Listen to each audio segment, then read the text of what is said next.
6, and triple. And for your Admirals, number 5, Cooper Crosby. Number 7, Pierre Elder. Number 9, Kamarian Davis. Number 16, Parker Nettles. And number 22, Andre Peters III.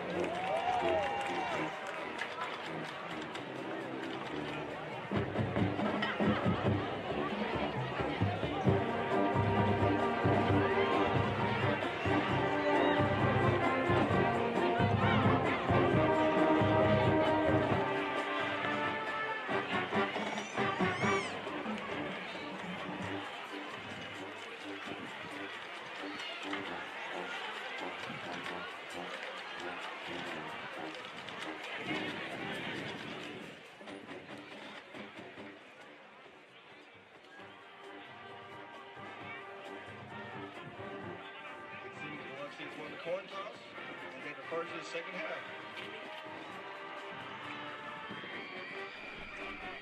And good evening, and welcome to another night of Gulfport Admiral football. This is Jake Chambliss here, coming to you from Joseph W. Milner Stadium. It's homecoming night, and it's the night of the Biloxi game. So lots of exciting things about this one tonight.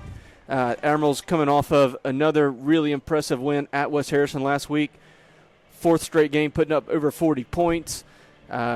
Another district win. Now we're the sole first place possession at 3-0. Looking to continue another strong run here tonight. Biloxi won last week. Haven't had the season they wanted. They're 2-5 overall, 1-2 in division, but they did come off a big win against Harrison Central, 31-6 last week. So they're going to look to build some momentum there. But of course, it's Gulfport Biloxi. It's the oldest rivalry in Mississippi. Dates back to 1908 when it was first played. Tonight is the 103rd time that these two schools will be competing in football. Gulfport leads that series 63-35 with 4 ties. Also of note, this is the 50th game that we will be playing Biloxi since the Gulfport East High School merger in 1977. Gulfport's won 39 of the first 49 in that series, so it would be really sweet. With tonight being the final time we'll play Biloxi here at Milner, if we could finish it off with an even 40 out of 50 against them. And a further note in that series, as the team takes the field, there's been a lot of dominance here at home. Gulfport's won 20 of the last 21 played here at Milner, so I don't think Biloxi's going to be too sad to see us move out of here with our new on-campus stadium next year. But as we said, Gulfport coming off a really good performance again for 4 weeks in a row now. Really looking like we're clicking on offense. We've kind of figured that out. Defense has been strong the whole year. No surprises there the last month. But the offense is really figuring it out, and it feels like we've got a complete performance several weeks in a row here, so we look to continue that tonight.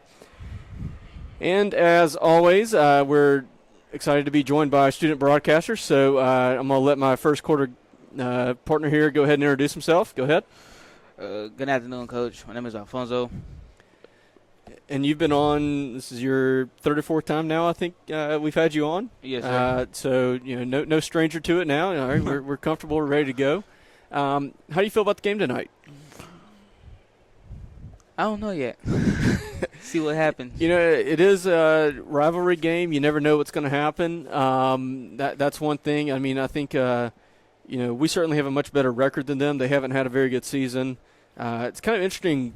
I went back and looked at their team preview for WLOX, where Biloxi said, hey, they were kind of in the similar position to us, what we were saying about our team going into the season. Been making the playoffs, can't get a win in the playoffs, looking to take that next step. We've had a really good season. We look like we're primed to make a run in the playoffs now. Mm-hmm. They're going to very much in a struggle to make the playoffs. They're going to have a good performance tonight, probably win the next 2 after this to have a shot. All right, so Biloxi will be kicking to us first. So we'll see the Admiral offense to start this one as Biloxi gets lined up. They'll be kicking towards the north end zone. There's a little bit of a breeze coming off the waterfront, so winds blowing south to north here tonight. It's been real cold lately. It is. It is actually. It's football weather. It's getting to football weather.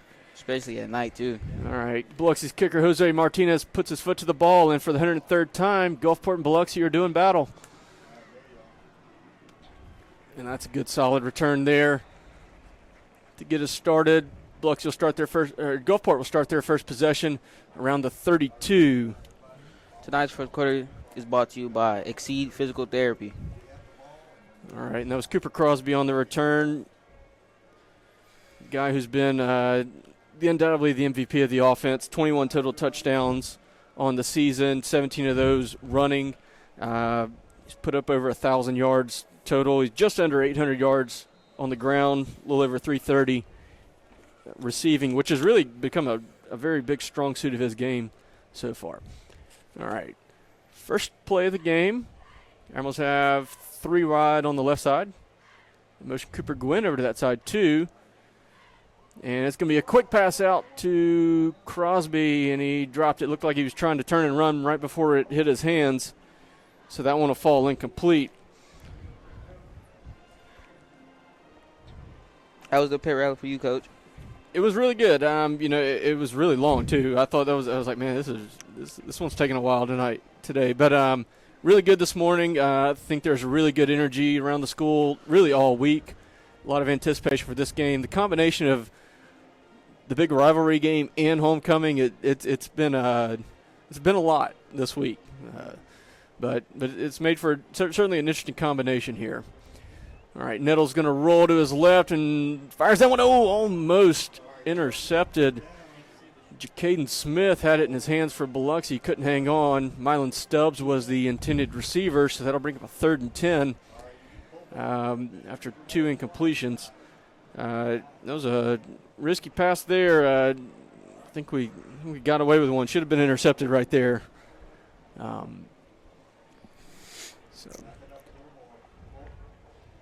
2 plays in, not really the start we were hoping for. We'll see how we bounce back here. As Amaji Frederick went in motion, he's going to lead block for Cooper on the swing pass, and that's going to end up being probably a loss of 2 yards there. So Gulfport's going to go 3 and out on their first possession. And that's kind of, as you said, I don't know what to think about this game. On paper, yeah, we probably should win fairly easily. But, again, it's a rivalry game. There's a lot of emotion involved. You never know what's going to happen. Tough start here. We'll see. Carter Platt on for the punt. And I think that got deflected by Biloxi's Rodrigo Rodriguez there. So it's not going to get a ton down. Braxton Boswell is going to down it around the 39. That's where Biloxi will take over. Tonight's game is being brought to you in part by Harborview Oral and Facial Surgery Center, located at 1301 25th Avenue, Suite 3 in Gulfport. Whether you need dental implants, bone grafting, wisdom teeth removal, cosmetic work, and other procedures, Dr. Jason Rosewood and his staff have you covered. Their cutting-edge technology and personalized recovery plans help you heal right the first time so you can get back to smiling with confidence. Contact them at 228-876-0121. Their office hours are Monday through Thursday from 8 o'clock a.m., 4:30 p.m., and Fridays from 8 o'clock to 12:30. All right, first play of the game, Biloxi's going to hand it off up the middle. Not much there.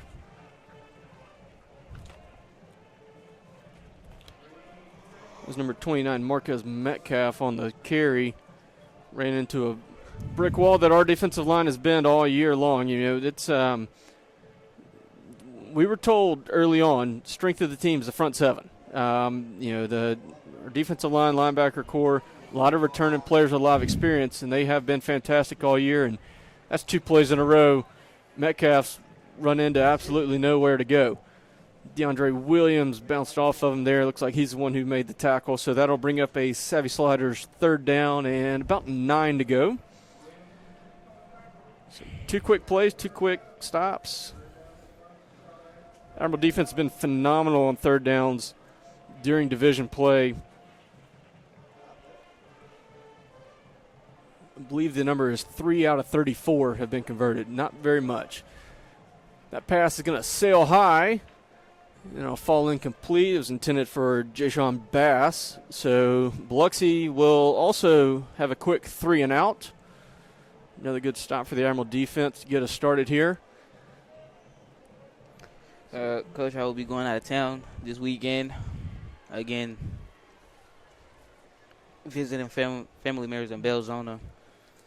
Well, hopefully it's going to be a much more enjoyable trip up there if we can pull off a good win here, right? Mm-hmm. Know that they.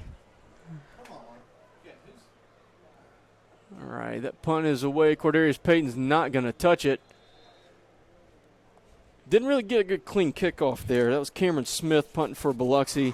Ball kind of had a little side wobble to it. Didn't really travel very far, so Admirals will take over a little bit further back from where we started our last possession. They've got it marked about the 23. But as we were talking earlier, again, one of the privileges that we have, being part of Gulfport High School is getting to participate in this rivalry against the oldest rivalry in Mississippi. And there's a lot of history to it, a lot of great stories associated with it. Mylan Stubbs drops that quick pass there, so again, just not maybe it's my fault for talking about it pregame that we were clicking on offense, but just not quite in sync tonight so far. That's 3 drops and an overthrow. It's just not or 2 drops, an overthrow, and then a pass that didn't really develop too much. So it looks like we're going to have to maybe battle through things a little bit. Stubbs goes in motion this time. It's going to be handoff to Crosby to the left side. He didn't really have much to get there. He's basically going to get back to the line of scrimmage, so that's going to lead us to a 3rd down and long again. Let's see, yeah, they may credit him for 1 yard there. They got it at the 25, so it'll be 3rd and 9.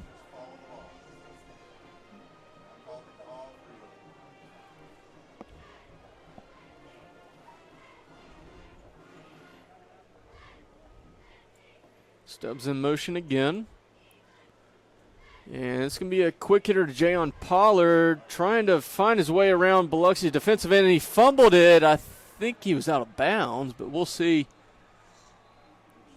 Yeah, the FAR official seems to be signaling no turnover. I'm not sure. I could be wrong, but I thought the ball was. There's a discussion on the far side. We'll see what they decide here.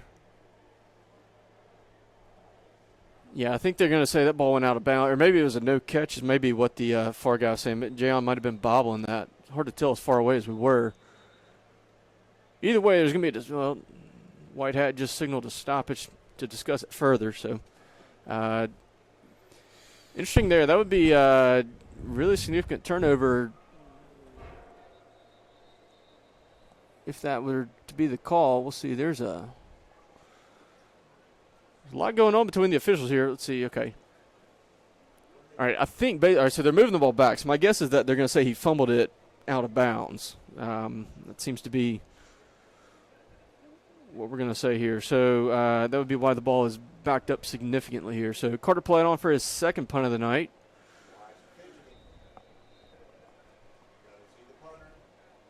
And we're going to get 5 of those yards. I think that's going to be on Biloxi. Yeah.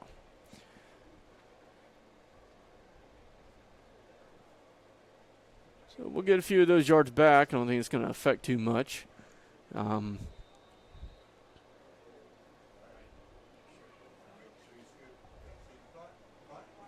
Carter gets that one off a little bit better. That one's wobbly too, though, but it's going to take a very favorable roll. Cortell Crandall down there to cover it along with Jalen Lewis. So Biloxi will get it around their own 44, maybe 43 there. Again,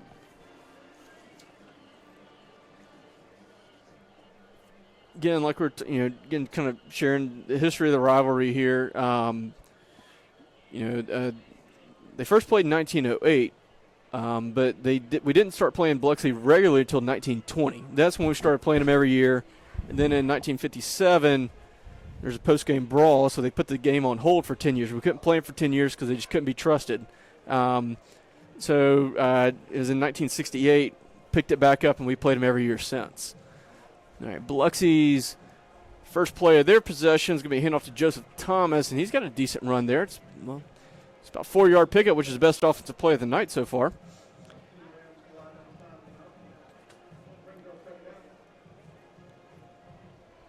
So that'll bring up a second, about 6.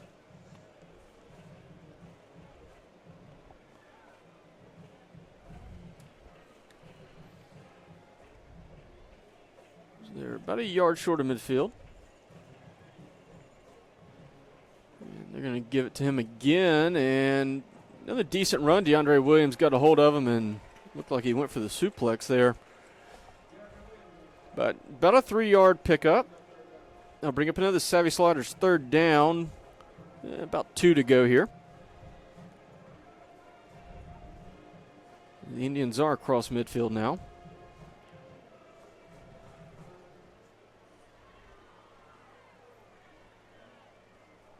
And they'll check back. 15 to go on the play clock, so plenty of time to work with.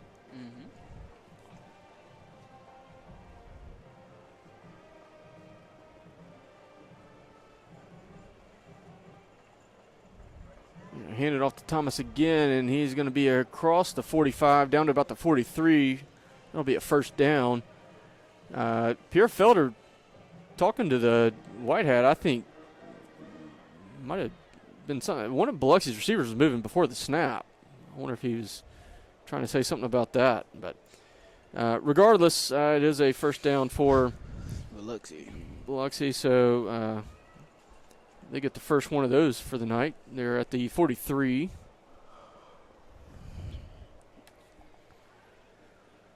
Yeah, 2 in the backfield now on either side of the quarterback here. Quick pass, and it's going to fall incomplete. That was thrown a little too far on the slant there. Jayon Pollard just plays a little bit on offense and defense. Just out of his reach. So that'll fall incomplete. 2nd and 10 to come. Ain't Jalen Pollard a sophomore, right? Yes, he is. Yeah, he is. He's a sophomore, and again, this is the year he's kind of getting a feel for the varsity level. He's getting a little bit of playing time here and there.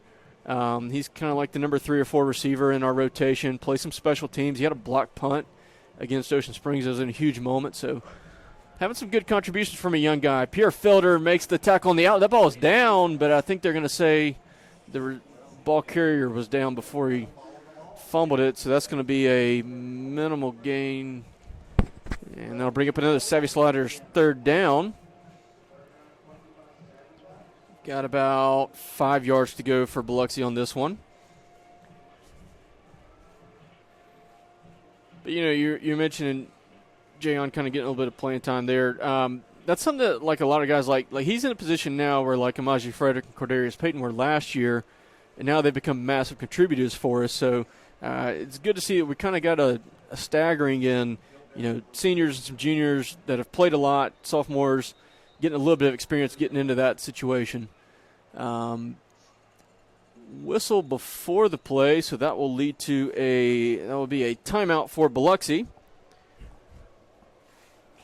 During this timeout, we would like to remind you to take a timeout with Revive and Thrive, located at 1073 Acadian Drive in Gulfport. Come enjoy their saunas, cold plunges, contrast therapy, and rejuvenating salt room, or even shout out the word in their sensory deprivation float suite with state-of-the-art equipment and over the decade of combined experience in the field. This Gulfport High alum are ready to tailor their services to empower you to thrive. So whether you're getting ready for the next big event or just wanting to feel rejuvenated in your daily life, contact Revive and Thrive to book an appointment or ask about membership options today. All right, thank you there. So again, Savvy Sliders 3rd down, 5 to go for Biloxi here. A little over midway through this first quarter, which hadn't seen a whole lot of action. really not been very well played so far, certainly on the offensive side of the ball by either team. All right. Biloxi's quarterback, Jordan Ramsey's got two backs with him there. A lot of tight ends in this one. This is going to be a handoff to Thomas again. Trying to get to the outside. It's going to be an interesting spot. Flag. I think that was – okay, yeah, flag behind us. I imagine that's against Biloxi. Jayon Pollard made that tackle. I imagine we're going to accept this penalty because they had a 4th and 1 if not. So that'll be the first flag of the game. Well, seem to be thinking here. Let's see. Okay, they are stepping it off. All right. So that'll back them up to right at the 49. So that'll make it Savvy Sliders 3rd and 16 now.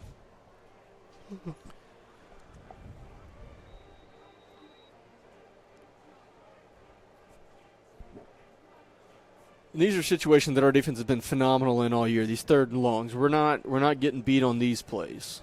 This has really been a strength of the team so far, especially when we got the Picayune game. I think Picayune converted 8 third downs. We haven't given up 8 maybe the rest of the year. That ball was batted at the line. Trey Peters looks like he might have got in on there. Josavian Causey as well.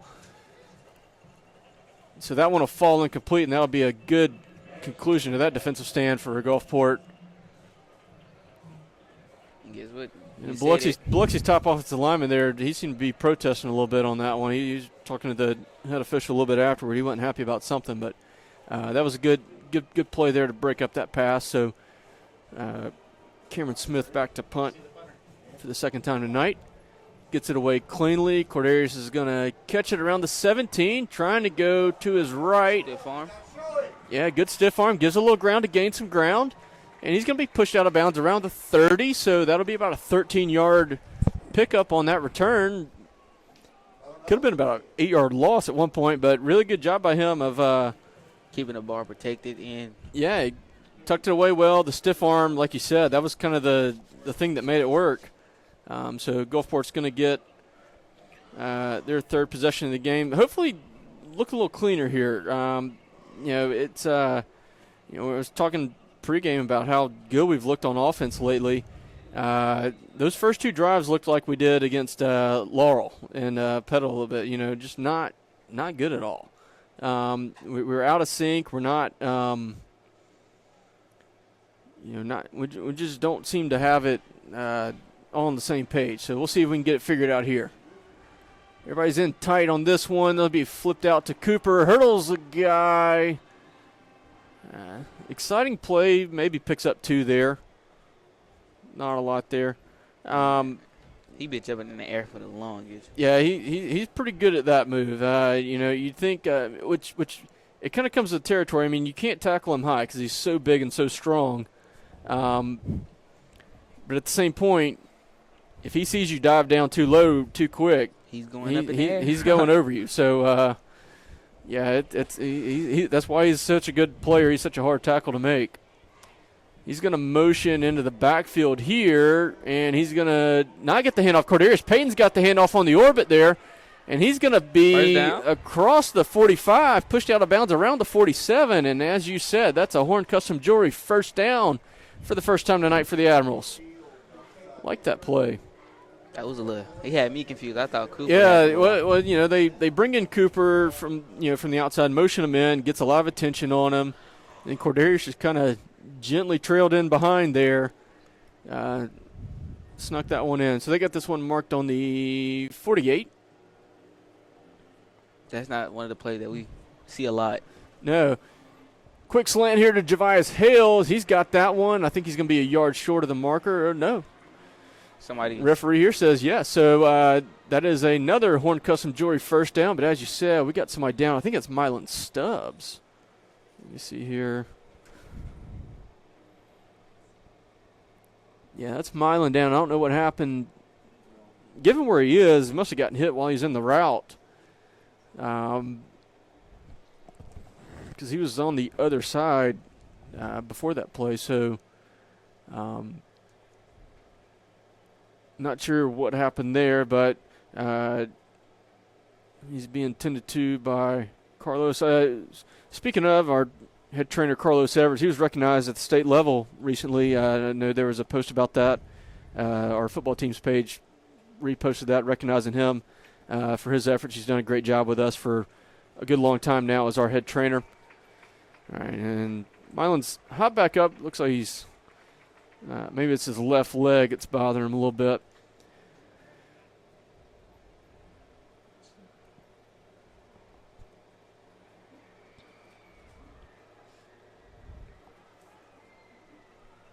Hopefully nothing too serious. We've been talking. We've been able to avoid a lot of massive injuries this year.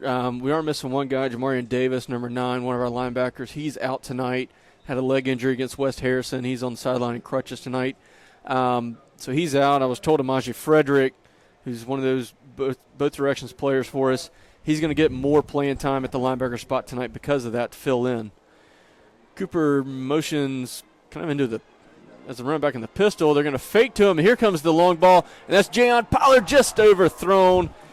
Close one. He had his guy beat. Parker Nettles just sailed that one a little bit. It was about a yard too far, but Jayon won the route. He had gotten by his guy. I don't mind that. I know it's we were all kind of about to stand up right there as that ball was going through the air.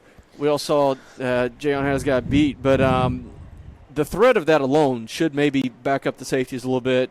Maybe just the threat of that can open up the run game a little bit. As Amaji Frederick goes wide to the right in motion, he's going to lead block for Cooper on the swing pass, and Cooper is across the 35 down to about the 31. I believe that will be a Horn Custom Jewelry first down for Gulfport.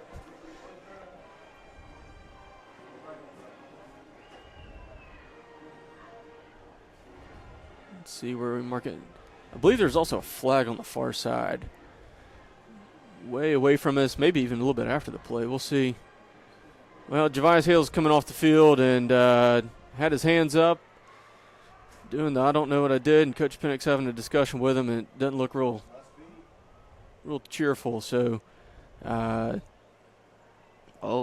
it'll be a 15 against us. So, now what's interesting here, they're gonna let's see. If it was after the play, I feel like we'd still get the first down maybe. Let's see. Maybe taunted, probably. Well, I think he was engaged in the block a really long time afterwards. After the play, probably hit him one time too many after the whistle here. The officials having a discussion. He signaled after the play. He held his hand up. The official put his hand up after when he signaled the penalty. He started by putting his fist up. So it should have been an after the whistle penalty, which means the first down we got, it should be 1st and 10 just backed up. I think that's what we're discussing right now. We just need to reset the chains. Because the penalty happened after the play. I mean, we had the first down picked up. Let's see. They seem to be explaining it to Biloxi's coach.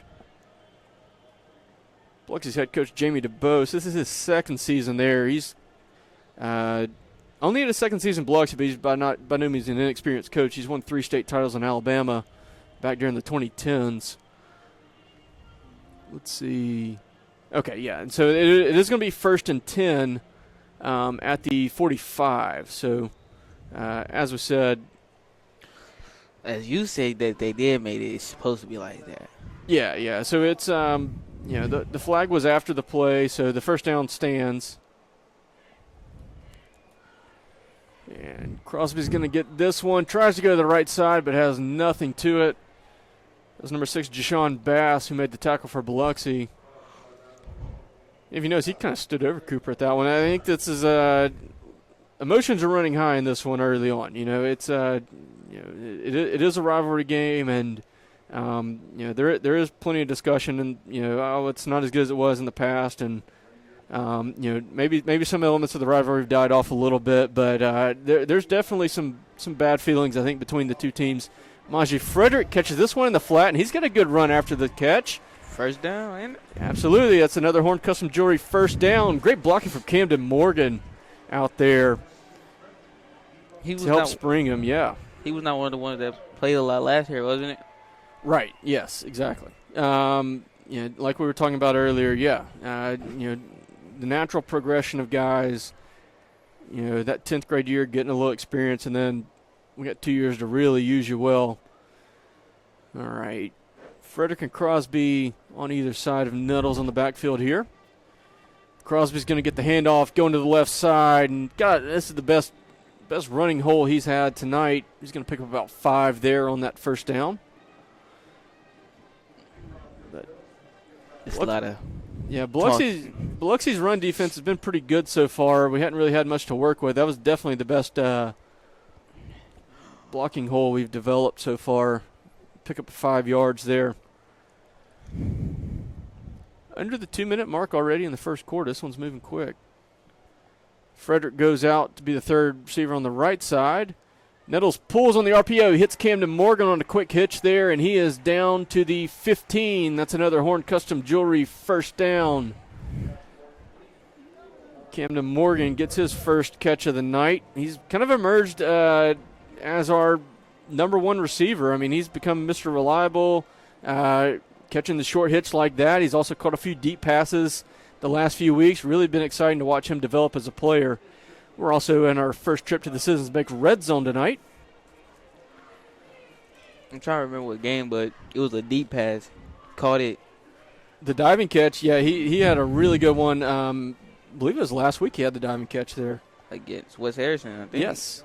Nettles pulls the RPO again. This one's going to be to Cooper Crosby, and he is into the end zone for the first Brian Jacobs State Farm touchdown of the night for Gulfport. That's Cooper's 22nd total touchdown of the year, his 4th through the air. And Gulfport gets the first score in this one tonight. All right, so we're starting to get back to that look we were hoping that we would get back to. Maybe we just had to knock the rust off. I did talk to we'll hold that thought till after the point after from Carter Platt. 57 seconds. Good snap, good hold, low kick, but it is good. And with 57 seconds left to go in this opening quarter, Gulfport leads 7-0. All right, back to my thought. Did talk to a few of the coaches on the offensive side of the ball during lunchtime today, and just asked how was the week at practice. They did say they said it was okay. They thought Wednesday's practice they didn't have the best energy. Thought it was a little sleepy at practice. Not the best energy day.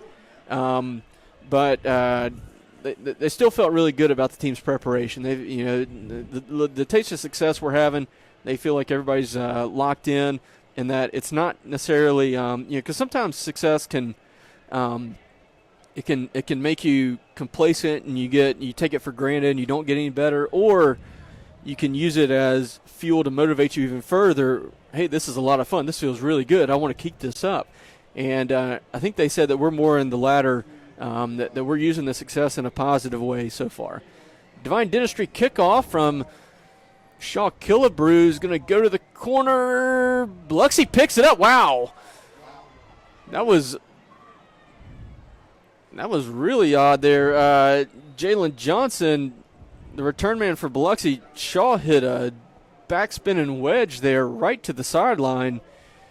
I thought that was 100% going out of bounds. I think Biloxi's returner did too, but it kicked back into the field, so he had to pick it up. Actually had a pretty good return off of it, so Biloxi will pick up their next possession on the 43. Yeah, that was I think our coverage team might have even got caught by surprise on that one, Afonso. Mm-hmm. Got me for a second. I'm pretty sure everybody was confused.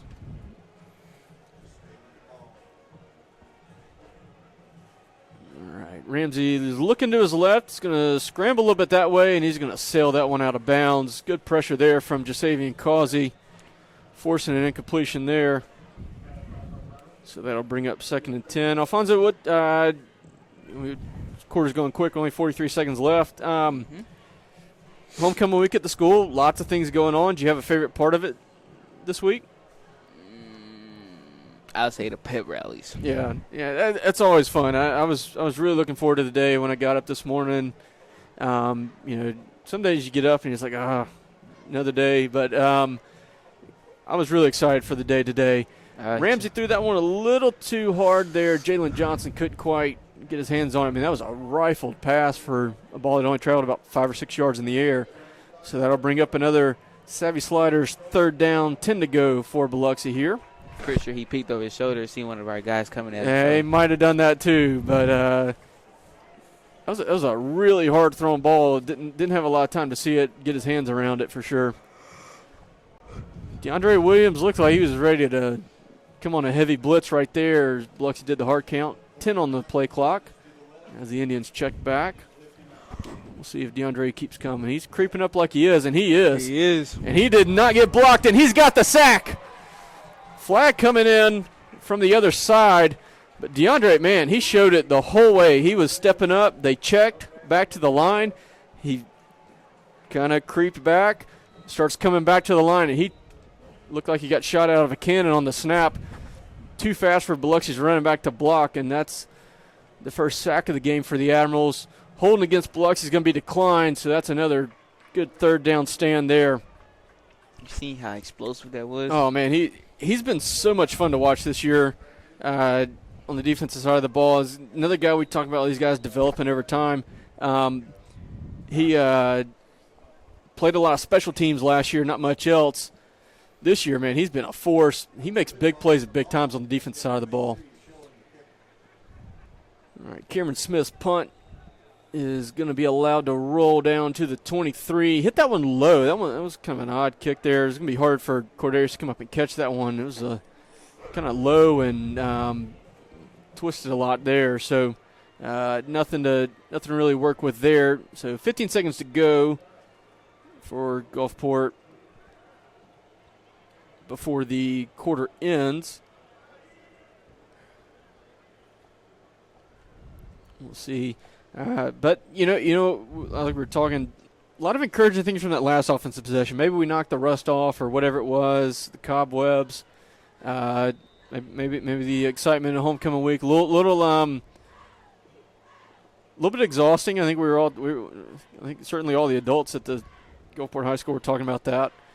We're all exhausted after this week. Cooper's going to get this handoff to the right side. He's open the open field. One man. Oh, he's past William Lay. One man left now. Hurdles over him. He's across the 15, 10, 5, all the way to the end zone. Cooper Crosby, a 76-yard run for another Brian Jacobs State Farm touchdown.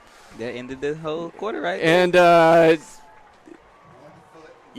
sometimes, maybe we've taken him for granted a little bit this year. Oh, yeah, he made an incredible play. I think we were all captivated on that one. That was quite a run from Cooper there, one of his best we've seen yet. Give him a little hole, he's shooting it.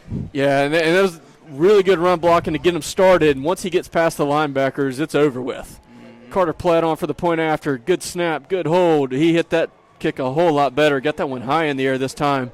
So as the first quarter ends, Gulfport leads 14-0. We'll step away for a minute. Thanks for joining us tonight, Afonso. Thank you for having me, Coach. Look forward to having you back in a few weeks. Yes, sir. I moved to Gulfport High School my 10th grade year. I was at another high school freshman year. 10th grade year I was virtual, so I hadn't stepped foot on the campus at all. The teachers, they didn't really even know who I was, but they were very helpful and accommodating anything. It was a hard time for everyone, so they were very helpful. 11th grade year when I finally moved on campus, it was great. Everyone was very supportive of the things I wanted to do. They have a place for everyone to belong, whatever you want to do in life, and it's really great. All right, we are back for the second quarter. Not the best start the first few minutes of that. I think we were all a little on edge here as I'm now joined by Nate Coleman, someone who's been in the broadcast team with us a lot this year. He's also the sports anchor on Admiral Ocean, our weekly news program.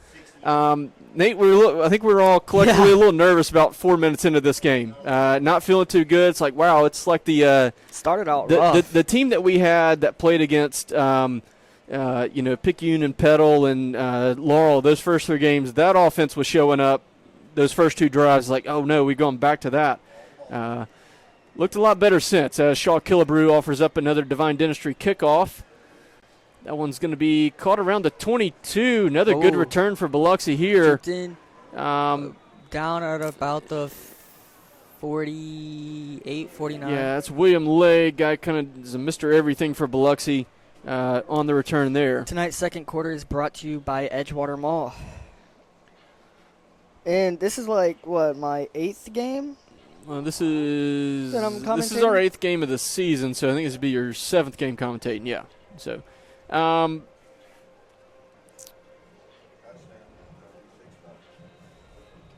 All right, so Biloxi starts their next possession, just 2 yards short of midfield. They've moved the ball a little bit at times, but they're struggling. They're not getting anything in the passing game against us. We got 3 receivers to the right. This is going to be a handoff to Jordan Thomas again, and he's got nothing. DeAndre Williams in on the tackle, and he's really excited. He's feeling it. Actually, coming right off that sack. Officials are marking it a gain of 1, so. Okay. Well, they're going to give him 1, but played that one pretty well there. So 2nd and 9. Wind's really picking up now, but it's kind of changing directions a little bit on us now. It's going more the north end zone flags are going really hard towards the west now. Ramsey scrambles on that one, sails it high, trying to hit Richard Stitt around the 40. That's a common thing you see. A guy starts running forward and then they throw. They don't quite get the shoulder turn. They're going to sail that ball a little high. It's a dangerous way to miss over the middle, though. You got that safety lurking behind. Sometimes it falls right into their hands. I mean, it's complicated to do even that. You're moving one direction, you're trying to throw another. Yeah, it's hard to get that body back around. As that brings up a Savvy Sliders 3rd and 9. Biloxi 1 for 4 on 3rd downs tonight. Admiral defense very good on 3rd downs. They are 4 for 37. Teams are 4 for 37 in district play against us on it. Ramsey's going to step up again, and he's going to be tackled for about a 2-yard gain. L.J. Robertson on that one. That's one of those ones. It's not a sack, but it kind of in essence is a little bit there. He didn't really have much to work with there, and Biloxi looks like they're going to punt here. So they have the ball. It's kind of in that in between territory. Ball's in the plus 48. It's not real long. I think it's 6 yards to go, but they will punt. Now I can't say both teams has been going back and forth.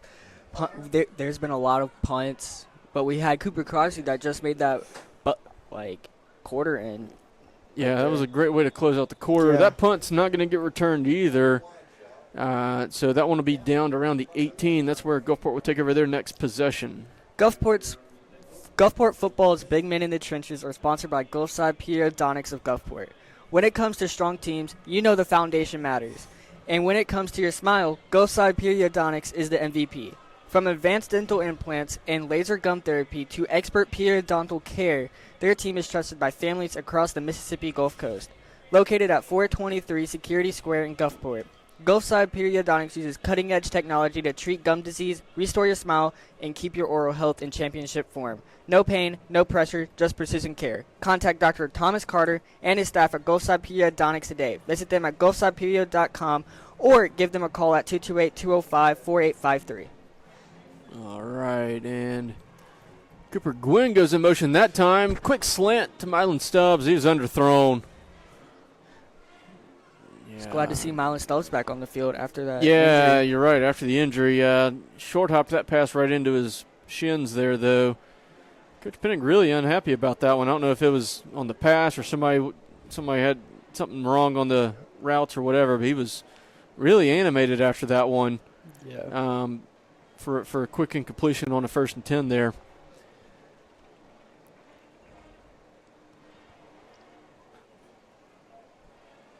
Mylan Stubbs is in motion. Yep.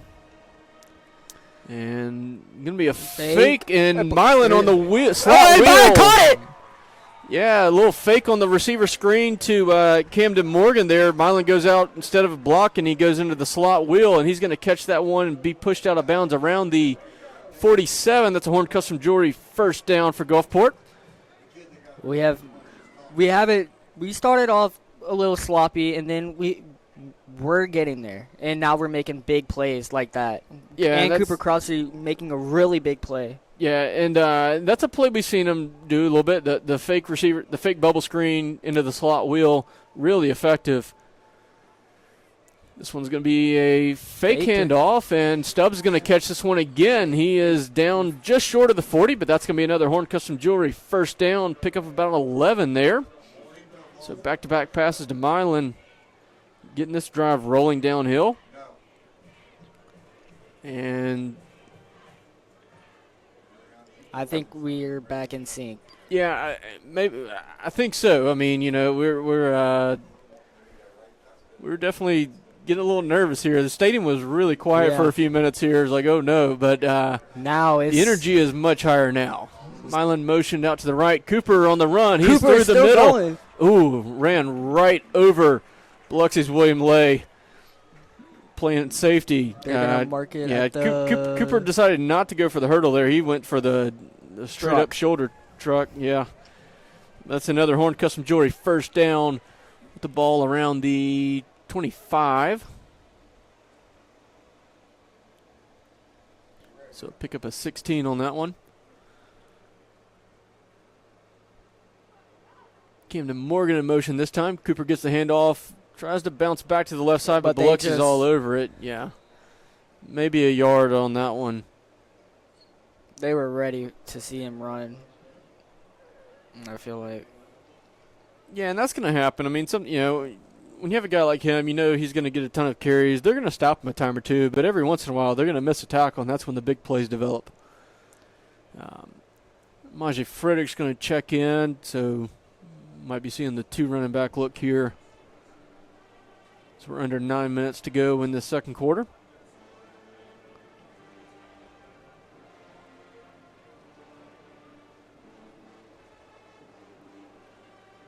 Nell's going to go for the quick in to Camden Morgan, and he had a fight for possession.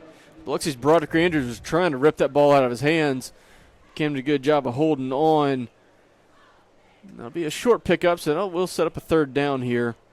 Going to be about 4 or 5 to go here. They're going to mark that on the 21, so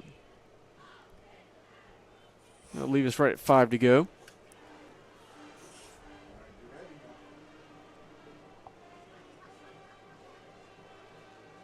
Emeralds are 0 for 2 on third downs tonight. And we're going to call a timeout. Again, timeout's brought to you by Revive and Thrive in Gulfport. While we're at it, Nate,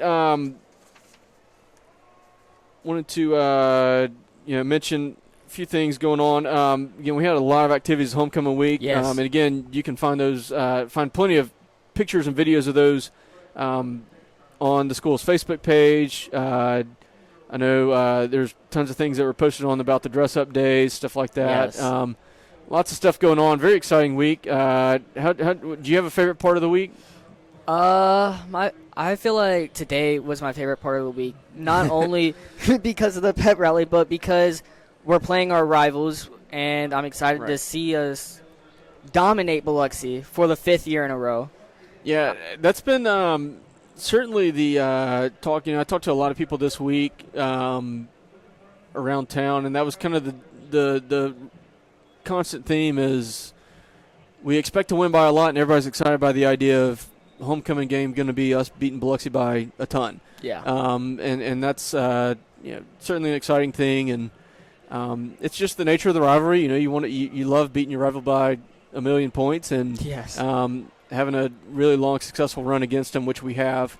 As I mentioned before, we've won 20 of the last 21 here at Milner, with this being the final year we're playing at Milner Stadium. So, all right, back to action. Fake handoff to Crosby, to Frederick there.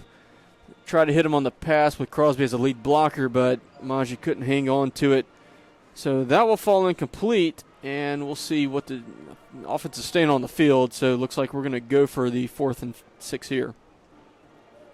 Now, I did talk to some of the players. They said that the score was going to be like 36-12, 32 Well, to 0. you mentioned that. So last year, again, felt like we were a much better team than Biloxi, but their strategy, the way they played us, they ran the ball a ton. They ran the play clock down to single digits every snap. Took a lot of time off the clock, kept our offense off the field, which kind of prevented us from getting in a rhythm, getting in sync for the night. And really took that away from us. It was a close game. Another timeout for Gulfport. During this timeout, we'd like to remind you to take a timeout with Revive and Thrive, located at 1073 Acadian Drive in Gulfport. Come enjoy their saunas, cold plunges, contrast therapy, and rejuvenating salt room, or even shut out the world in their sensory deprivation float suite. With state-of-the-art equipment and over a decade of combined experience in the field, these Gulfport High alumni are ready to tailor their services to empower you to thrive. So whether you're getting ready for your next big event or just wanting to feel rejuvenated in your daily life, contact Revive and Thrive to book an appointment or ask about membership options today. All right, and you mentioned something a minute ago. I was going to get back to the idea of rivalry, the excitement about it, but also kind of the hostility, the nasty feelings about it. I don't know if you saw or if any of our viewers saw, but Mayor Hugh Keating put out a video today on the City of Gulfport Mayor's Facebook page. Bit of smack talk towards Biloxi. Yeah. It was very brash from him, actually. Actually, I loved it. I kind of liked it, too. All right, 4th and 6. Parker's scrambling, and he's going to get sacked there right around the 32, so that'll be a turnover on downs for Gulfport. Nothing really developed there. I think he just kind of ran out of time to make a decision there, so not the best not the best outcome there for us on that one. I think we might have I don't want to say maybe have a second thought about that or anything, but I think we were not getting quite the look we wanted from their defense on that play. He looked really unsettled on that one. So Biloxi will take over on their own 32. And like to answer your question, I said today we have a homecoming dance tomorrow. Right. I'm ready for that. Well, it's a lot more fun to go to that after a win than a loss. I can tell you that. First play of Biloxi series is going to be JoJo Thomas, and he's going to get pushed out of bounds by Cordarius Payton around the 48, but that'll be a first down for Biloxi, so nice play for them to start their next offensive drive. And is that injury? Yeah. Carlos coming across the field. It must be Cordarius.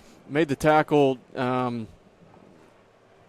He didn't get back up, so Carlos making the journey across the field to go visit him. That's one thing. Cordarius, this is the third straight game he's had an injury timeout called for him. The 2 weeks ago against St. Martin, he and another player went up for they were both about to intercept a pass until they ran into each other. He said they just fully collided, knocked each other down. Both of them had to get checked out there. Last week at West Harrison, he was on, I think it was a kickoff return on the near sideline, and he got hit around his knees and did a full front flip. Said he hurt his leg pretty bad on that one, but felt a lot better later this week when I asked him about it. So, in fact, that was actually the one thing I told him. I said, well, can you try not to get injured this week? But seems a little shaken up after that one.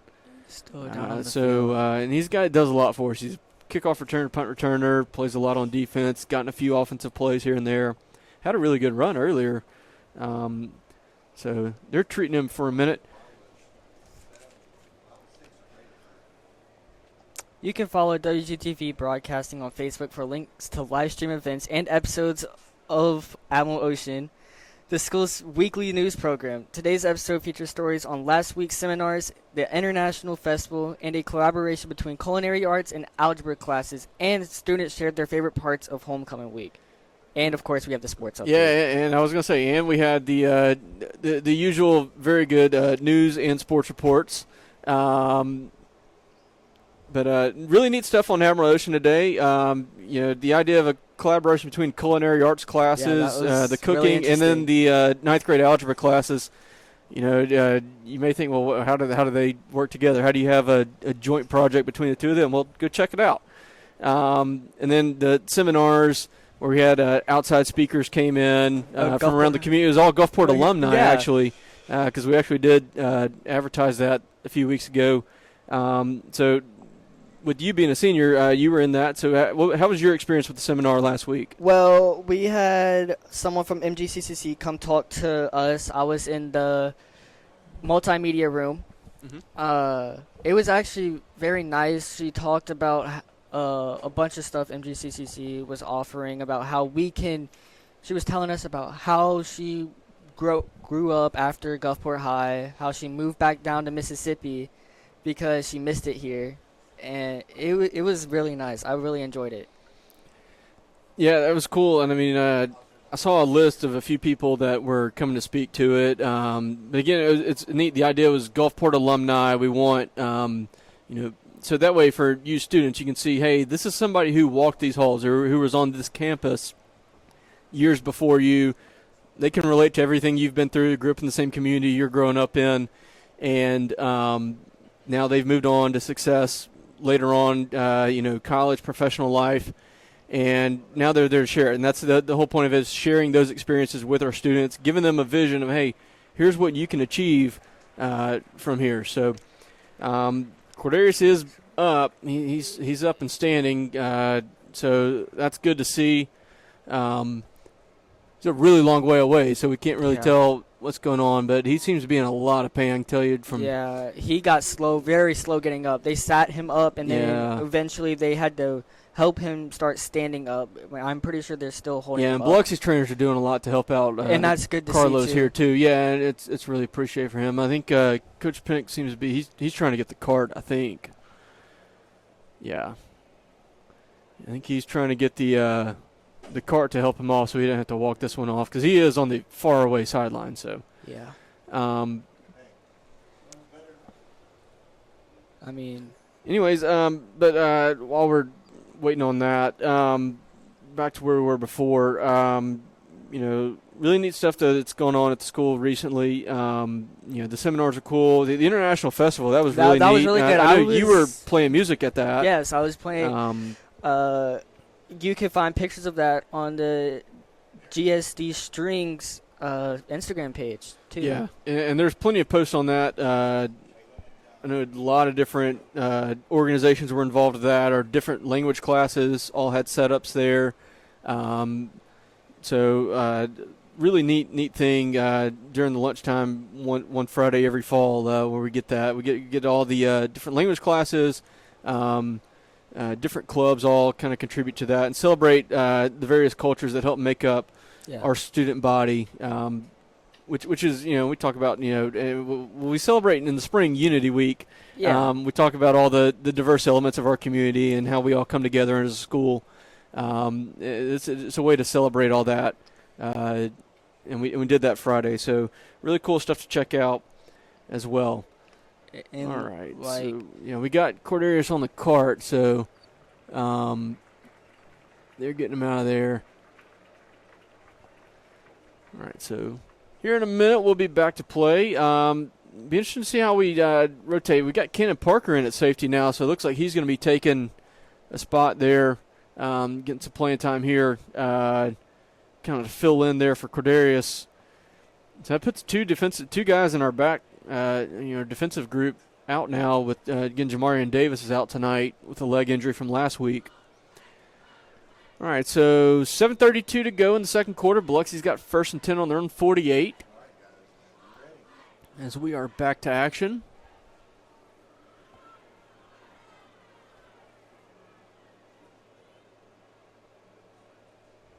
Ramsey checks back for play from the sidelines. The Admiral defensive line shifts to their left. It's going to be a handoff to the man in the slot. 27, Davey Griffin. He doesn't get too much there. It's going to be 2nd down. And yeah, they're going to give him maybe a yard there. Admiral subbed in a bunch of guys there. Jasavian Causey, Maven Daniel subbing in there on the defensive line. Admiral defense doing a lot of moving pre-snap, trying to get settled there.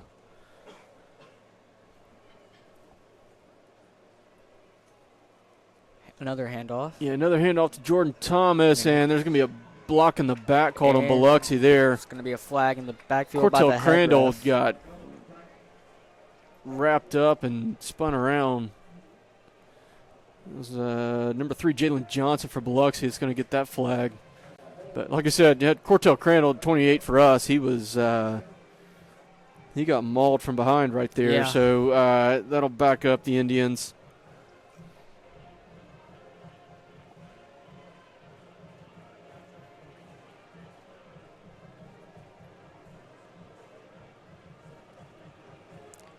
So, how'd you like Admiral Ocean?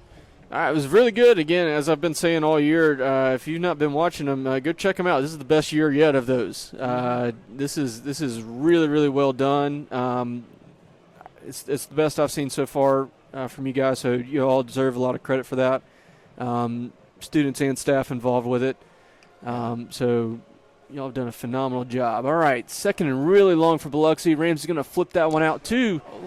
Jalen Johnson, the guy who Anderson tackled. Just committed that penalty. And, yeah, Javon Anderson got out there to make the tackle. It's going to be a small pickup. And then I'll bring up a Savvy Sliders third down and about 18 to go for Biloxi.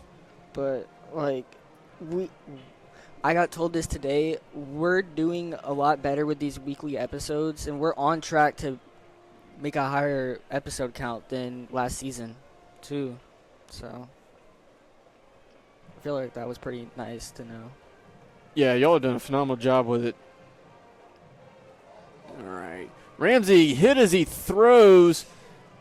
Gets it out. I believe that was Pierre Felder on the tackle right there on the man that made the catch. So that'll be another third down stop for Gulfport. So it'll be fourth and really long for Biloxi there. Scoreboard says 4th and 15, which is, wow. Yeah, that penalty really hurt him there.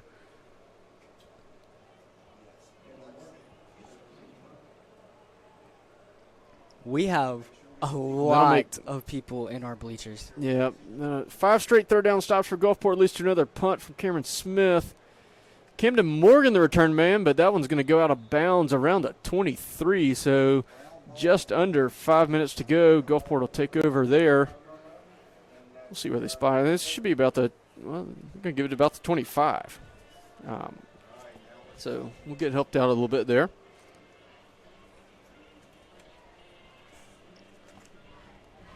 You can keep up with all things related to Gulfport Admirals Athletics by following the Gulfport Athletic Department on Facebook and Instagram. You can also find each individual team's pages on major social media platforms for game day posts, schedule announcements, scores, and a lot more. Yeah, and plenty going on as we get to the point where winter sports are starting. Parker rolls out and hits Camden Morgan. Yeah, and he's going to have a really good pickup here. Tackled around the 48, but that's a Horn Custom Jewelry first down. Pick up about 23. And the Admirals want to go fast, it looks like, the way they were getting to the ball right there.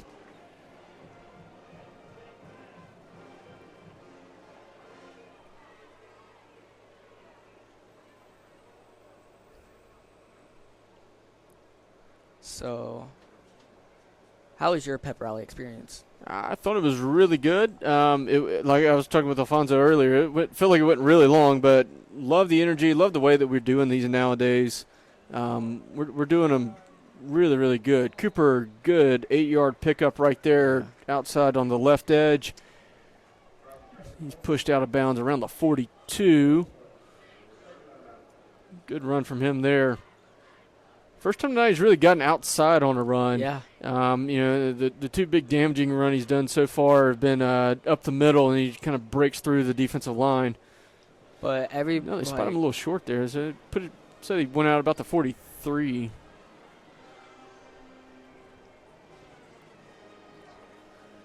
Another handoff to Cooper Carlson. He's going out to he's the right. Bounce And out he to the other turtles, side. and he gets down at about the 34. Yeah, 34 is where they'll mark him, but that is another Horn Custom Jewelry first down. He went clear over. That was a Broderick Andrews, defensive back for Biloxi.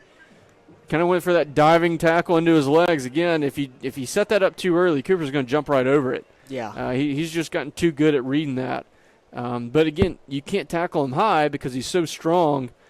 I mean, he's built like an oak tree, so you can't tackle him high. So if you dive in too early, he's reading that really quickly and just jumping right over guys. Cooper Gwynn in motion. He's going to lead block for Javius Hales on the receiver screen. He does slip out of a little bit there, and that's going to be a really good, tough yard pickup there. About 8 maybe on that one. I'll bring up a 2nd and short. That was one where it looked like, man, he's, all right, 2-yard gain, move on. Yeah. Just kept twisting and turning and fighting through it there, so that'll be a pretty good pickup there on 1st and 10. So that'll put the ball in about the 26. So about 2nd and 2 here. It's under 3 minutes to go in the half. Camden Morgan motions out to the right. Fakes the handoff to Crosby. Parker is getting flushed out. He's going to throw this one deep. That's going to be pass interference. And there's a flag. Yeah, that's going to be pass interference. That was Javius Hales, the intended receiver there. Parker didn't throw the best ball there, which he was under duress there. He was having to roll out and everything, but he was didn't get the best ball off. Threw it a little bit behind Javius actually there, but we'll see the call here. Yeah, and it is pass interference against Biloxi. But Biloxi's coverage man he extended his arm there. It looked like he got his left arm extended a little bit, kind of pushing off to clear some ground there. So that'll get you the flag every time. So that'll move us down to, let's see where they spot it. Should be around the 12.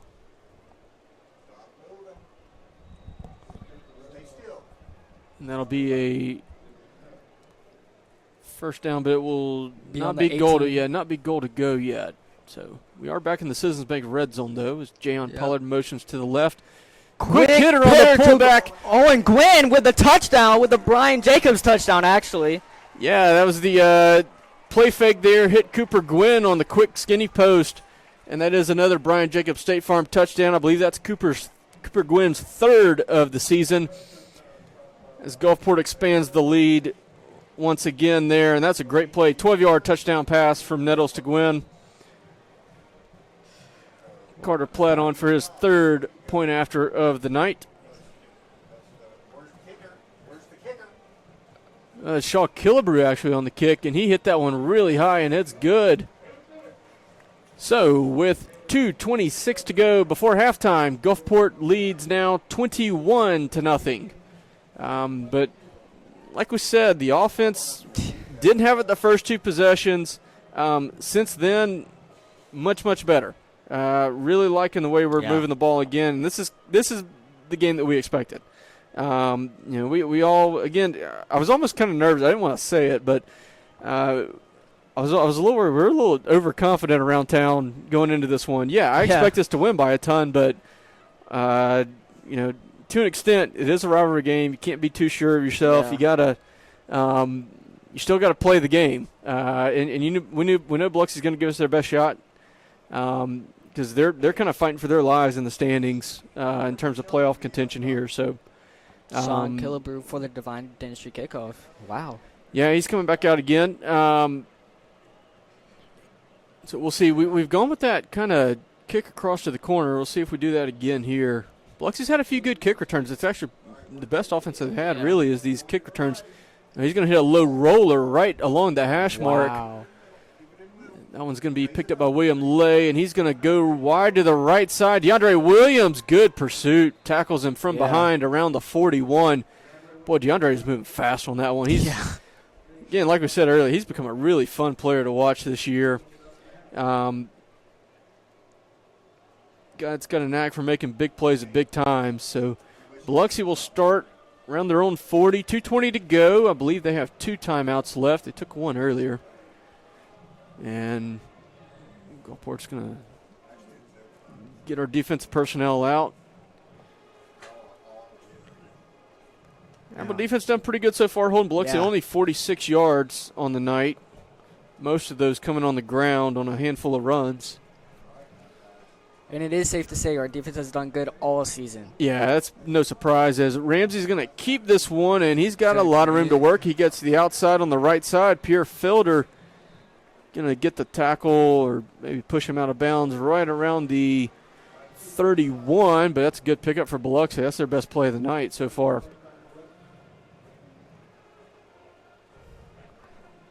Just so we know, as we remind you, as we get to the 2-minute mark, we will show the entirety of the halftime ceremony for homecoming tonight as Ramsey flips that one out to Richard Stitt. That's going to be completed for about a 3-yard pickup. Jayon Pollard there making the tackle.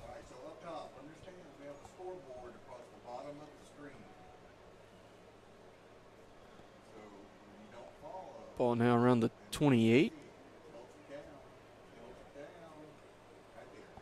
There's going to be a run to Thomas, and he got tripped up. Looked like he had a bit of a hole, but he got tripped up. I think DeAndre Williams got him there. He was the guy on the ground kind of stumbling afterwards. He might have might have just grabbed a shoelace there and tripped him up. It's going to bring him up a Savvy Sliders 3rd and 1. Ball on the 21-yard line.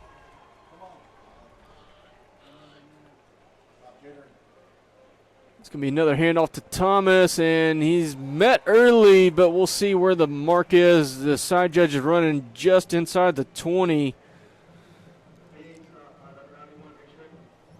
Nick Strickland on the stop there. We'll see. Ball's right on the 21. I think we're going to get a measurement on this one. This one's going to be really close. So we'll see. The officials are trying to get Biloxi's offense out of the way so we can bring the chains out for this one.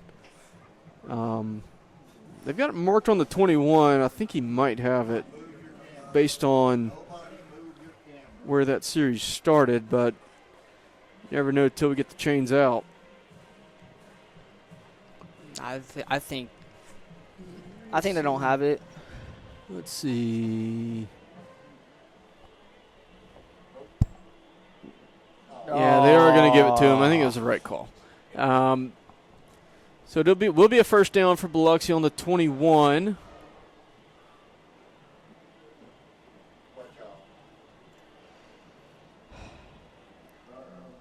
Not quite in the red zone, but just on the verge of it.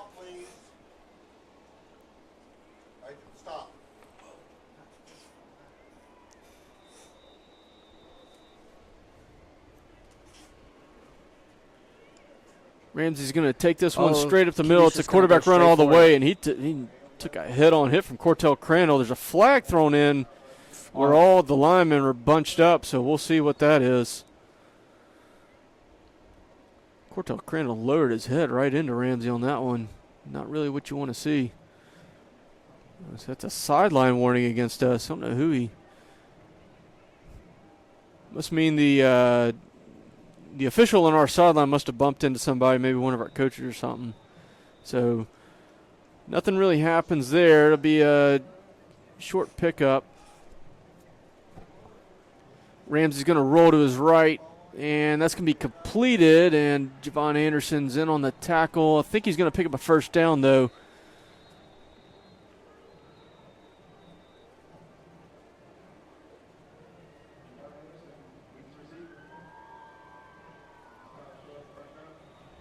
So that'll be Biloxi's first trip to the red zone, and Biloxi's going to call one of their 2 remaining timeouts. Again, timeouts brought to you by Revive and Thrive in Gulfport. Nate, as we said, this is their first trip to the red zone. If there's any criticism for our defense, and, nobody's above it, red zone defense hasn't been great. We haven't had a lot of stops in the red zone. Teams are scoring 87% of their red zone possessions against us, which is really high. Yeah. So when we've gotten in the compressed field, we haven't really been able to force much there. The thing is, we haven't allowed a ton of red zone trips. We're stopping teams pretty early on, so it hadn't burned us too much. But definitely, if there's any kind of anything to maybe knock on our defense, we're not doing much in the red zone. All right, so they have. Change her down. So this will be 1st and goal on the 10 for Biloxi. Again, 21-0 Admiral lead here with 34 seconds before halftime.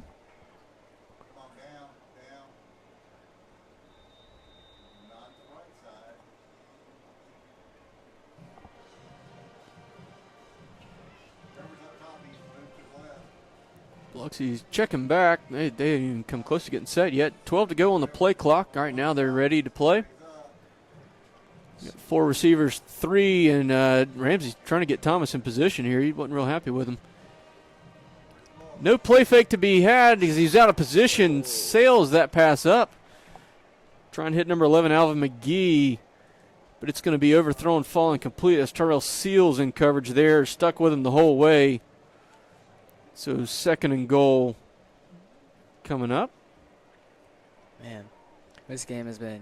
Yeah, McGee looked wide open, but Seals was right behind him. It was just from our angle, he was kind of hidden behind the receiver. But that was not. I think that's a throw Jordan Ramsey's going to want back. He didn't get his best throw off there. Sailed that one a little high on what should have been probably a fairly easy pass.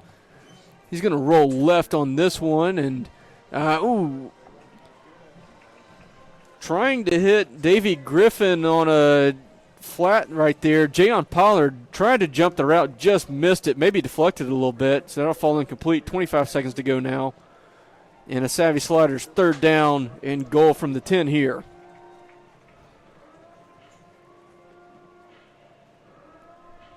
Now the real question is, do we go where they don't score? Is this a possibility? Yeah, so we'll see. I think there's some interesting decisions here. Again, it's 3rd and 10, so it's definitely passing situation. Not a lot of time left.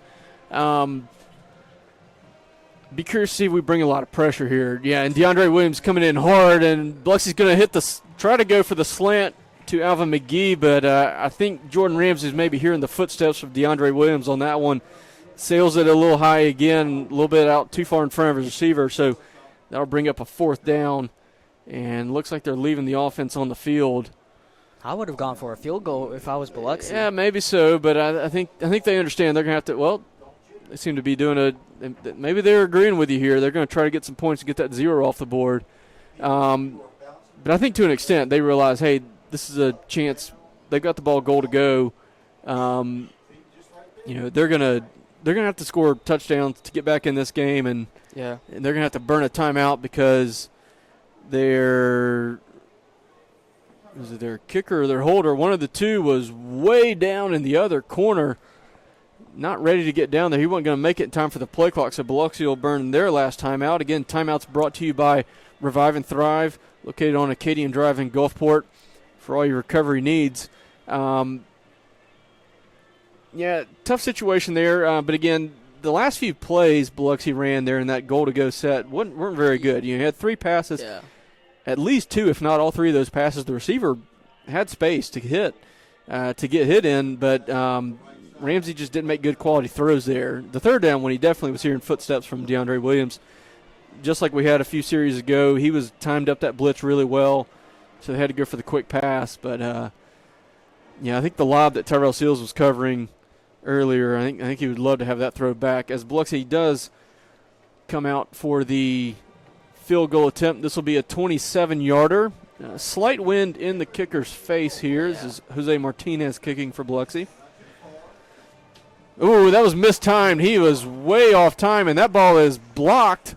And that is Von Anderson. He's going. Anderson Devon Anderson. Turn. We'll see if he can keep He's it still going. He's on the 40. He's still going. The 30, the 25, 20, 15, 10. And a touchdown. Wow. Blocked field goal. Returned 97 yards by Javon Anderson. And Gulfport has really taken a hold of this one. Boy.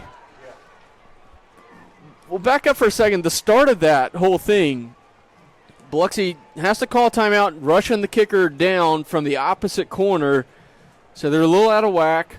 The whole timing of the kicking operation was off. Yeah. The snap was high, but Biloxi's kicker was way too quick. He didn't have a very deep drop back. Like you see, like Shaw Killebrew on for the point after here. He's taken a good 3 deep steps back, 2 over, which is pretty typical for a kicker.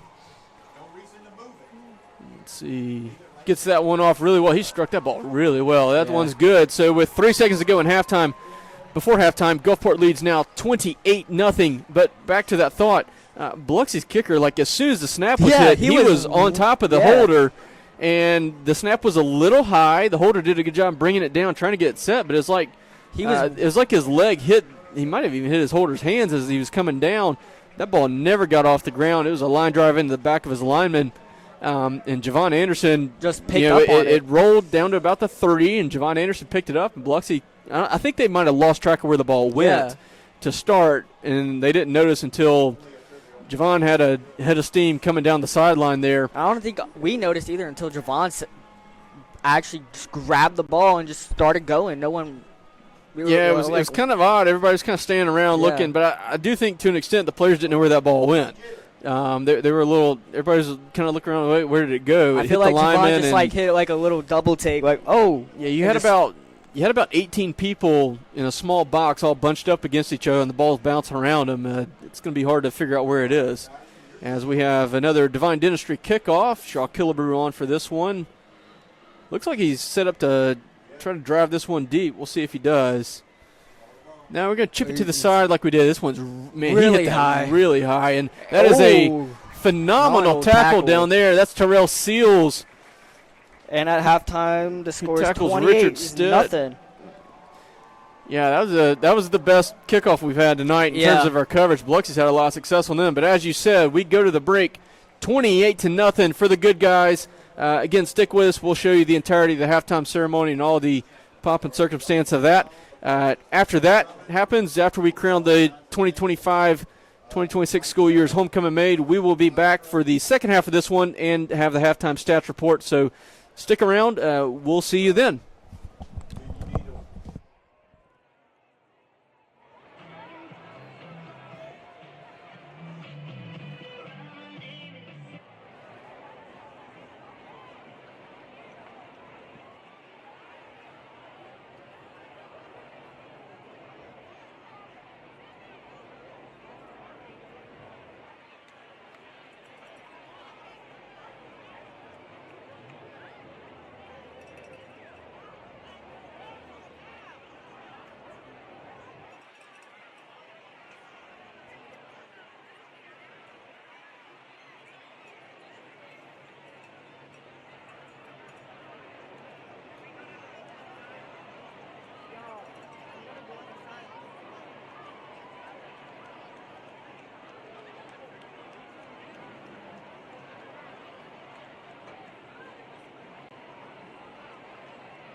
Ladies and gentlemen, welcome to Gulfport High School 2025 Homecoming.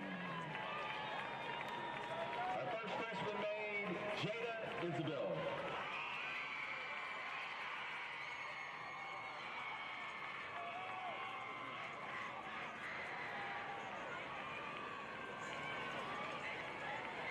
Freshman maid, Presley Jenkins.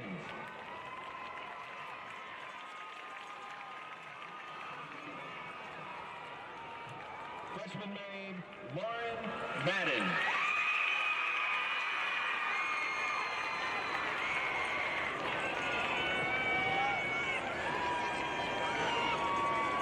And our final freshman maid, Taylor Wright.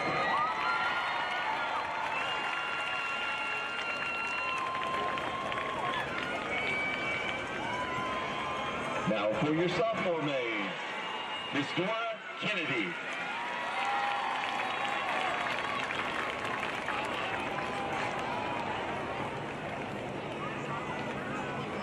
Our next sophomore maid, Vashti Lyons.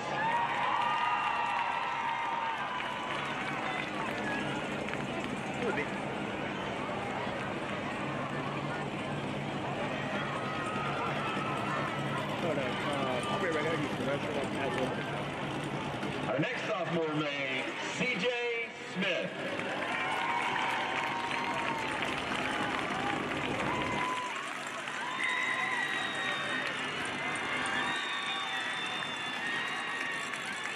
And our final sophomore maid, Piper Sullivan.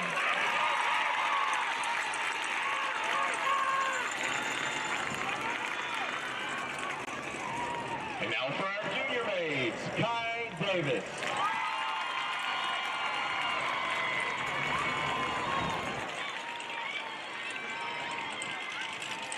Our next junior maid is Kara Pearson.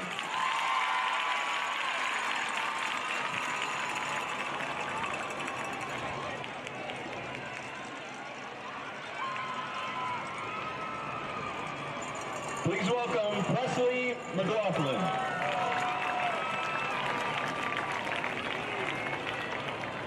And our final junior maid, Reese Robinson.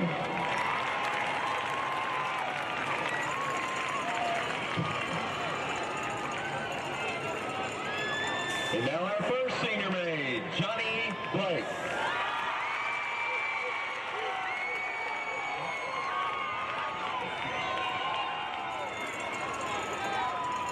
Nadia Butler.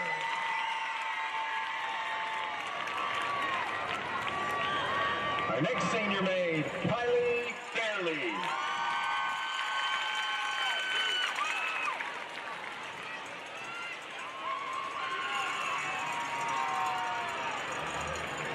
Our next senior maid, Alexis Garcia.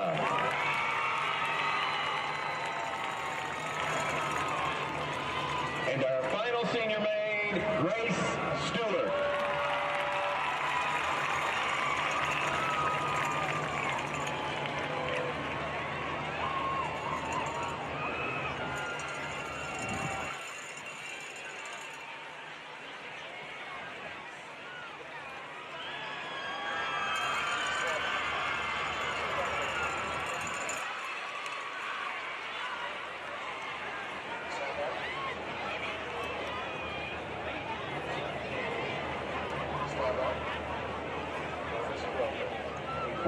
For 2025. Please welcome your 2025 freshman maids. Our first freshman maid is Miss Jada Marie Isabel. She is the daughter of Shalinda and Jeffrey Isabel. Tonight she's being escorted by her father, Mr. Jeffrey Isabel. Jada is an all-honors classmate. She is a member of the Pink Pearls Youth Service Organization and a proud member of the Gulfport High School Admiral Marching Band. Next year, she plans to attend Howard University and major in neuroscience to become a neurologist. Please welcome Miss Jada Isabel, our first freshman maid. Our next freshman maid is Miss Presley Ann Jenkins. She is the daughter of Keith and Sabrina Jenkins, and tonight she's being escorted by her father, Mr. Keith Jenkins. In 8th grade, Presley was a cheerleader and a soccer player. She was also a member of the student council and on the yearbook staff. Presley attends St. James Catholic Church. After graduation, she plans to attend LSU and go to law school. Please welcome freshman maid, Miss Presley Ann Jenkins. Our next freshman maid is Miss Lauren Janae Madden. Lauren is the daughter of Stacy Madden Harris. She's being escorted tonight by her grandfather, Michael Blatton. In 8th grade, Lauren was named Miss Gulfport Central Middle School and was a student council member. She is also a part of the Pink Pearls Youth Service Organization. Lauren is a proud member of the GHS Admiral Band. She hopes to attend college and become a pediatrician. Please welcome Miss Laura Janae Madden, freshman maid. Our final freshman maid is Miss Taylor Wright. She's the daughter of Octavia McLaurin, and tonight she's being escorted by her aunt, Miss Bonnie McLaurin. In middle school, Taylor was a member of the National Junior Honor Society and on the AV Honor Roll. She also was honored with the B Change Award and the 96 GPA Student Athlete Award. She attends the Church of the Empowerment Ministries Christian Center and plans to be a quantitative analysis one day. Please welcome your final freshman maid, Miss Taylor Wright. Now, please welcome our sophomore maids for 2025. Our first sophomore maid is Miss Dora Lou Kennedy. She is the daughter of Annie Sanders. Dora is being escorted tonight by her family friend, Mr. Antoine Taylor. She is a member of the Gulfport High School Color Guard. Dora aspires one day to become a pharmacist. Please welcome Miss Dora Lou Kennedy, sophomore maid. Our next sophomore maid is Miss Vashti Christian Lyons. She's the daughter of Judge Teresa A. Lyons and retired Lieutenant Colonel Yaki Hassel. She is being escorted tonight by retired Lieutenant Colonel Yaki Hassel. Vashti is a member of the Beta Club, the GHS Student Council, choir, and the Canopy Mental Health Youth Program. She attends First Missionary Baptist Church of Hansborough. After graduation, she plans to attend Spelman College in Atlanta, Georgia, to earn a degree in biology and eventually become an anesthesiologist. Please welcome Miss Vashti Christian Lyons, sophomore maid. Please welcome our next sophomore maid, Miss Cagney Jane Smith. She is the daughter of Lynn and Melissa Smith, and tonight she's being escorted by her father, Mr. Lynn Smith. Cagney, also known as CJ, is a Gulfport High School cheerleader and a member of the Tea Club. She attends the New Life Family Church in Biloxi, Mississippi. Cagney Jane hopes to one day earn a cheerleading scholarship and attend the University of South Alabama. Please welcome Miss Cagney Jane Smith, sophomore maid. Our final sophomore maid is Miss Piper Galen Sullivan. Piper is the daughter of Michael and Rebecca Sullivan, and tonight she's being escorted by her father, Mr. Michael Sullivan. Piper is a member of the Empower Her Society and the Fellowship of Christian Athletes. She attends Cross Point Church, where she is active in her youth group. She hopes to attend Liberty University and then study theology at the New Orleans Baptist Theological Seminary in order to become a youth pastor to help make teens feel safe, loved, seen, and supported. Please welcome your final sophomore maid, Miss Piper Sullivan. Please welcome your junior maids for 2025. Our first junior maid is Miss Kai Davis. Kai is the daughter of Dr. Andrea Davis. She is being escorted tonight by her cousin, Captain Reginald Davis Jr. Kai is on the varsity cheer team and the Interact Club, on the student athletic leadership team, and is a GHS ambassador.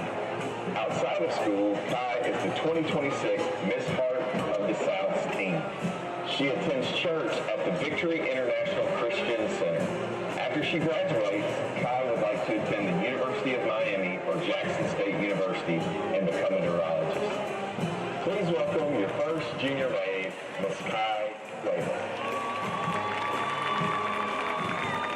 Our next junior maid is Miss Kara Gabrielle Pearson. She is the daughter of Stacy and Melissa Pearson. Tonight she's being escorted by her father, Mr. Stacy Pearson.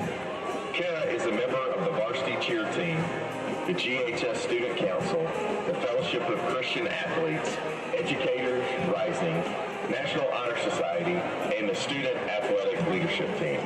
She is also on the Gulfport track team and is a GHS Student Ambassador. Outside of school, she is a member of the Pink Pearls Youth Service Organization, and she attends Morning Star Baptist Church, where she is a praise dancer and a youth choir member. After graduation, Kara plans to attend Alcorn State University and major in early childhood education. Please welcome your junior maid, Miss Kara Gabrielle Pearson. Please welcome our next junior maid, Miss Presley Shashawn McLaughlin. She is the daughter of Preston and Ramonda McLaughlin. Presley is being escorted by her father, Mr. Preston McLaughlin. Presley is involved in several school organizations, including Tea Club, HOSA, Mu Alpha Theta, and the Student Athletic Leadership Team. Last year, she was also a member of the annual staff. Presley is on the GHS Lady Admiral basketball team and has received both the Lady Admiral Award and the Academic Excellence Award. She has been a homecoming maid since her freshman year and a class favorite for the past 2 years. Outside of school, Presley has been a member of the Pink Pearls Youth Service Organization for the past 3 years and currently serves as the historian. After graduating, Presley plans to attend dental school and eventually become an orthodontist. Please welcome junior maid, Miss Presley McLaughlin. Our final junior maid is Miss Reese Robinson. Reese is the daughter of Drew and Aaron Robinson and is being escorted tonight by her father, Mr. Drew Robinson. She plays volleyball for both the GHS varsity volleyball team and the Matrix National volleyball team. She is currently a member of the Student Athletic Leadership Team, National Honor Society, Key Club, Youth Legislator, National Hispanic Honor Society, the Fellowship of Christian Athletes, and the Cotillion Club. Reese serves on the concurrent enrollment leadership team for middle college students and is the junior representative for Key Club. Please welcome your final junior maid, Miss Reese Robinson. Now it's time to welcome your senior maids. Our first senior maid tonight is Miss Johnny Claire Blake. Johnny is the daughter of Brandon Blake and Heather Rafferty. She's being escorted tonight by her father, Mr. Brandon Blake. Johnny serves as the bass drum captain for the Gulfport Admiral Marching Band and indoor percussion. She is also the news anchor, director and reporter, and editor for WGTV.broadcasting. Johnny is an active member of the Empower Her Society, Key Club, and Interact Club, as well as a mentor at West Elementary through the Boys and Girls Club. She attends church at St. Peter's by the Sea. After graduation, Johnny plans to attend Loyola University and study mass communication and media broadcasting. She also plans to be a part of the Tulane University Marching Band. Please welcome our first senior maid, Miss Johnny Claire Blake.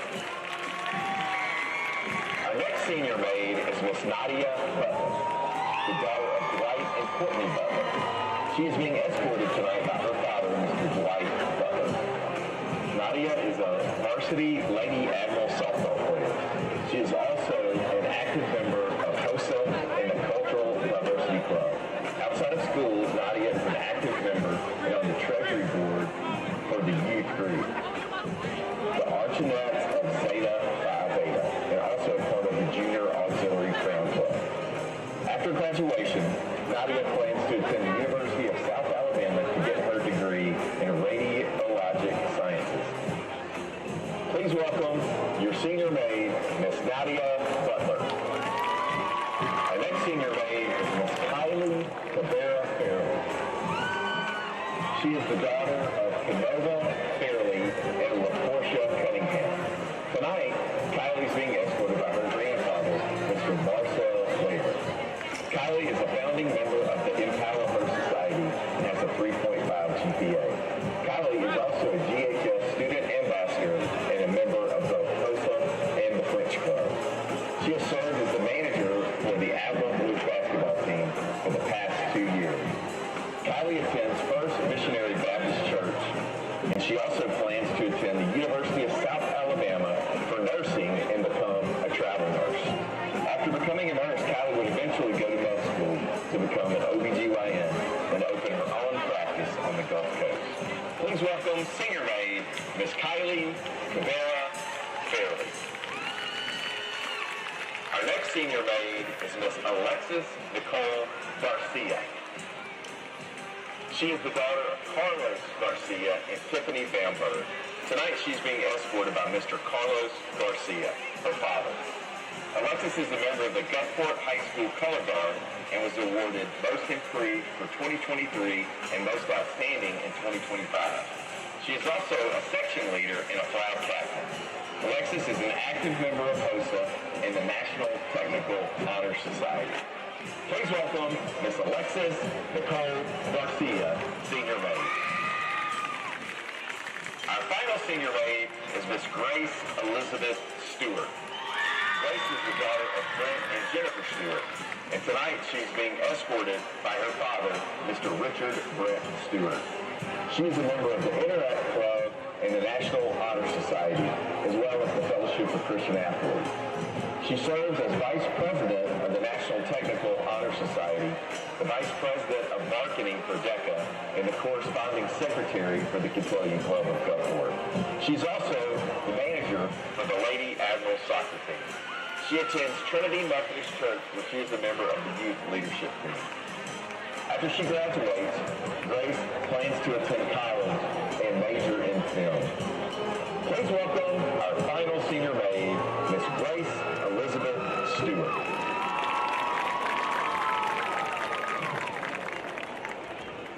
Now, ladies and gentlemen, it is my privilege to announce the 2025 Gulfport High School Homecoming Queen. Please congratulate Miss Kylie Fairley.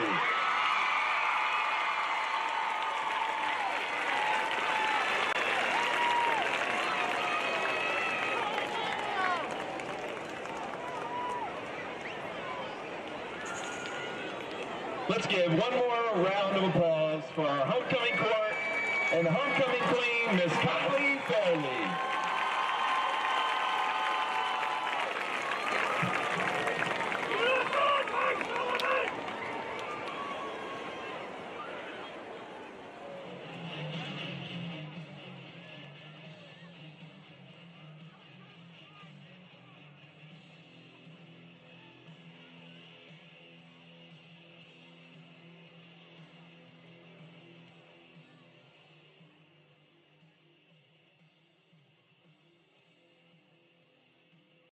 In this changing world, you need to set a course for your future, preparing to navigate life.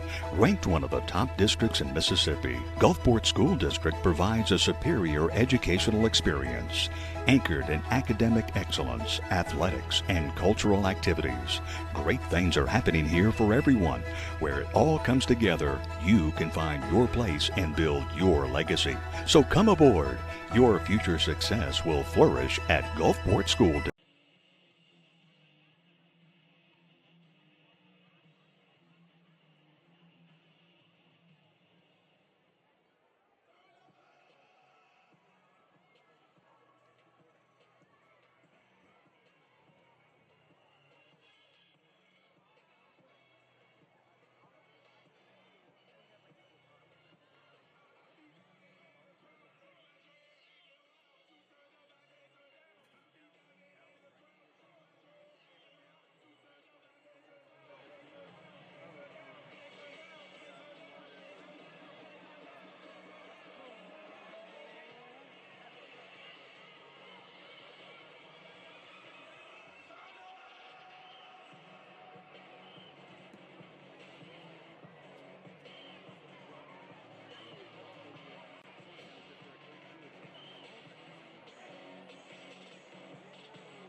Wait, All right, we are back. It is the last few moments of halftime here at Gulfport's homecoming game. Congratulations to Miss Kylie Fairley, the 2025 homecoming queen here at Gulfport High School. Great student athlete, a great student who represents all the best of our community. One thing I noticed, Nate, when they were going through the reading of all the credentials and everything. Man, we have some really talented people in our community at our very school. Talented. You know, and it's something we know, but it's good to get a reminder of that. All right, as we're winding down, go ahead and give us real quick the halftime stat report. So the halftime score is 28-0 in favor of Gulfport. For Gulfport's offense, they have 275 total yards and 12 first downs. Quarterback Parker Nettles is 15 for 20, passing for 140 yards and 2 touchdowns. On the ground, Gulfport is led by Cooper Crosby, who has 118 yards on 8 carries with 1 touchdown and 24 receiving yards and 1 touchdown. The receiving tonight has been led by Mylan Stubbs, who has 2 catches for 41 yards. Camden Morgan has 3 catches for 38 yards. The Animals are 0 for 3 on 3rd down and 2 for 2 in the red zone. As for Biloxi, they have 95 total yards and 5 first downs. Passing, they are 6 for 15 for 22 yards, and they have run for 73 yards on 12 carries. They are 2 for 8 on 3rd downs and 0 for 1 in the red zone. Gulfport's defense is led by DeAndre Williams, who has 5 tackles and 1 sack. All right, thank you for that, Nate. And it looks like we are getting ready. The clock has been reset to 12 minutes for the third quarter. We received the opening kickoff, so we'll be sending it off to Biloxi, so we'll start this second half on defense. But again, kind of the general feeling, I was chatting with a few people at halftime outside about this, those first 5 minutes had us real nervous. We did not look good. It looked like we did those first 3 weeks of the season. It was not what we had become used to over the last month. But one good offensive possession, we get rolling, and all of a sudden we turn back into that downhill, unstoppable monster, it seems. And then, of course, we had the crazy play at the end, the blocked field goal that turned into a 97-yard return by one of our big guys, Javon Anderson, who kind of plays that stand-up defensive end position. As Shaw Killebrew lines up the Divine Dentistry kickoff, and the second half is underway. Low hook shot right down the right hash. That's going to be returned by William Lay, and it makes the first guy miss. And he's going to be 36. Yeah, about the 36. One thing, man, that's the best offense Biloxi's had all night is their kickoff returns. They have gotten us on that, and it's surprising because we have been talking for so long, really even dating back to last year, about how special teams has been a real strength of our team. Yeah, we play really good, clean special teams, it seems. We cover kicks really well, and we have kind of struggled with that tonight on the kickoff game. So Biloxi's going to have good decent field position again on the 36. Let's see here. Handoff to Jordan Thomas, and he got hit hard. Man, he got really smoked. Trey P got him that time. Jordan Thomas had a few good runs in the first half, but his first one of the second half, man, he got smoked. So no gain, maybe a half a yard on that one. Being generous there. So Aaron will switch out some defensive players.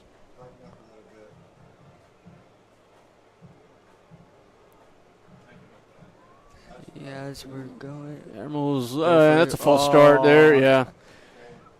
You know, Biloxi went with a hard count, and we had a few guys showed blitz. I think both Cortell Crandall and DeAndre Williams both lunged forward like they were about to be on a heavy blitz right there.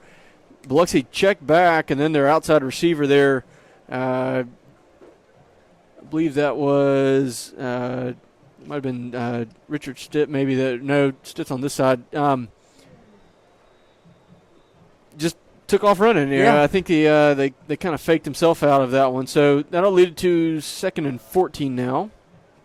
I mean, I'll back him up to the 32.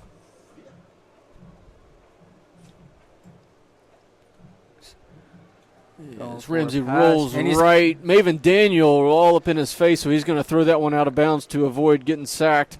But that'll bring up another savvy slider, 3rd down and really long here, 14 to go. Again, the exact situation the Indians don't want to be in is that 3rd and long. This is a situation our defense has been phenomenal at. Yeah.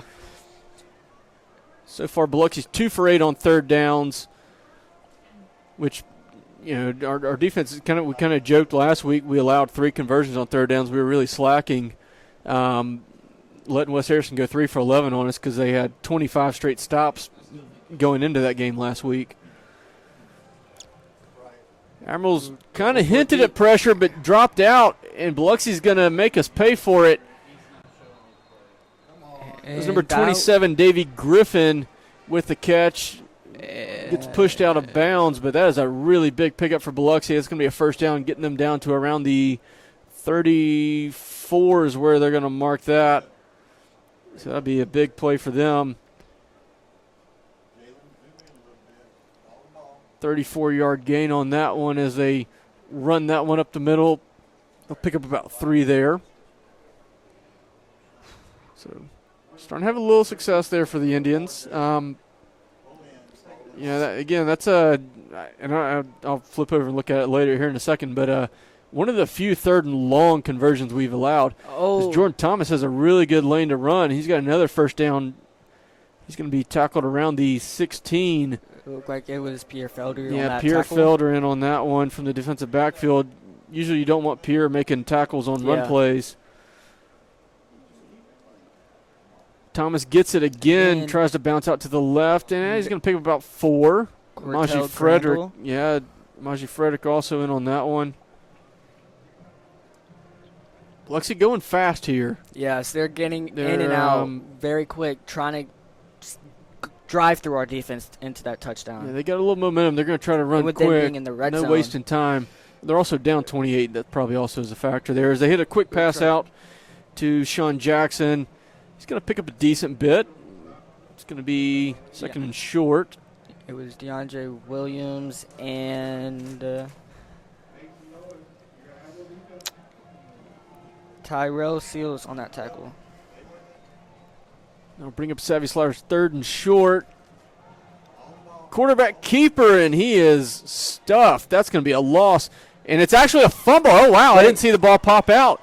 Nick Strickland was signaling right away, but that ball pops out. I believe it was Maven Daniel who picked it up.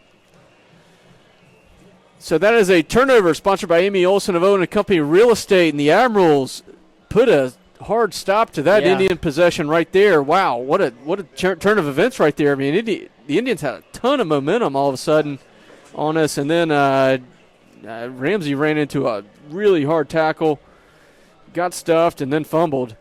Tonight's third quarter is brought to you by Gulfside Periodontics. All right.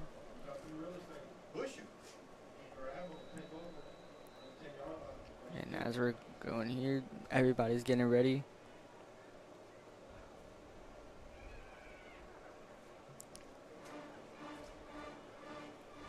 All right, Admiral's first play. Fake handoff to Cooper, caught by...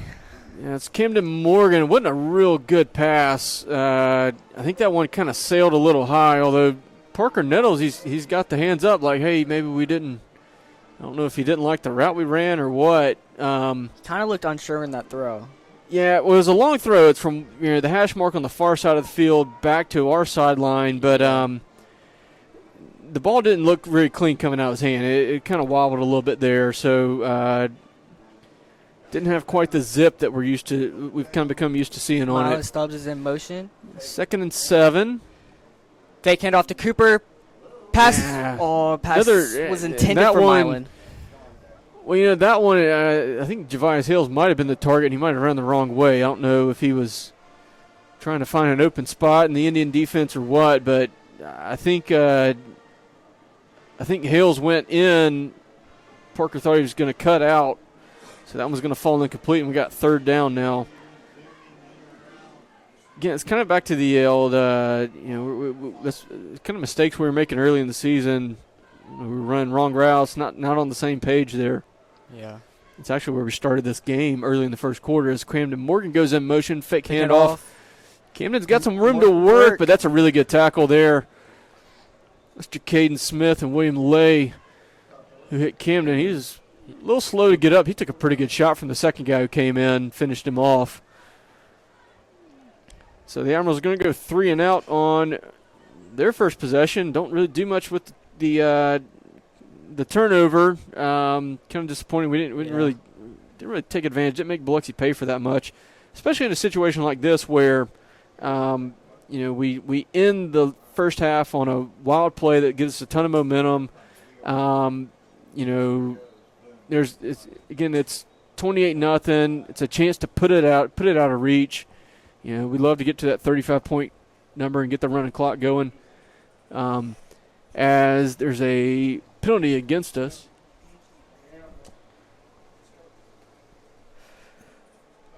So that'll back us up another 5.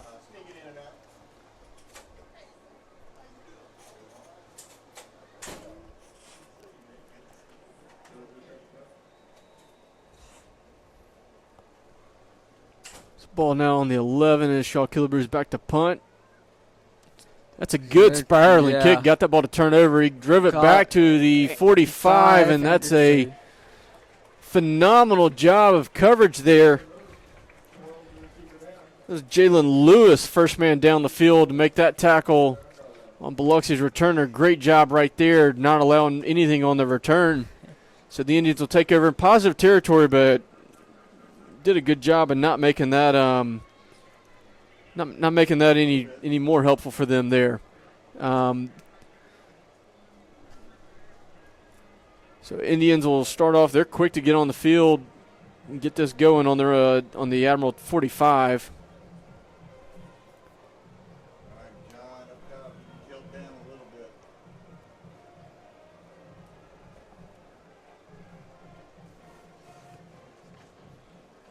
Ramsey wants to go for the receiver screen. He does hit Sean Jackson.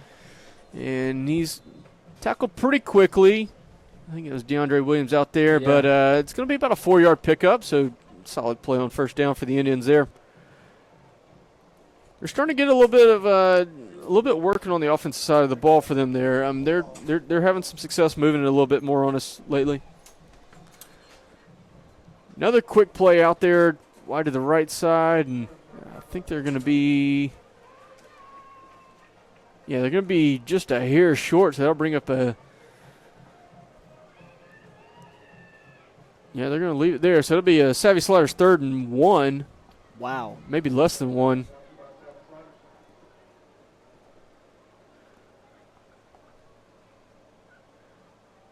Hand off to that is Metcalf, and he has a pretty good solid run right there.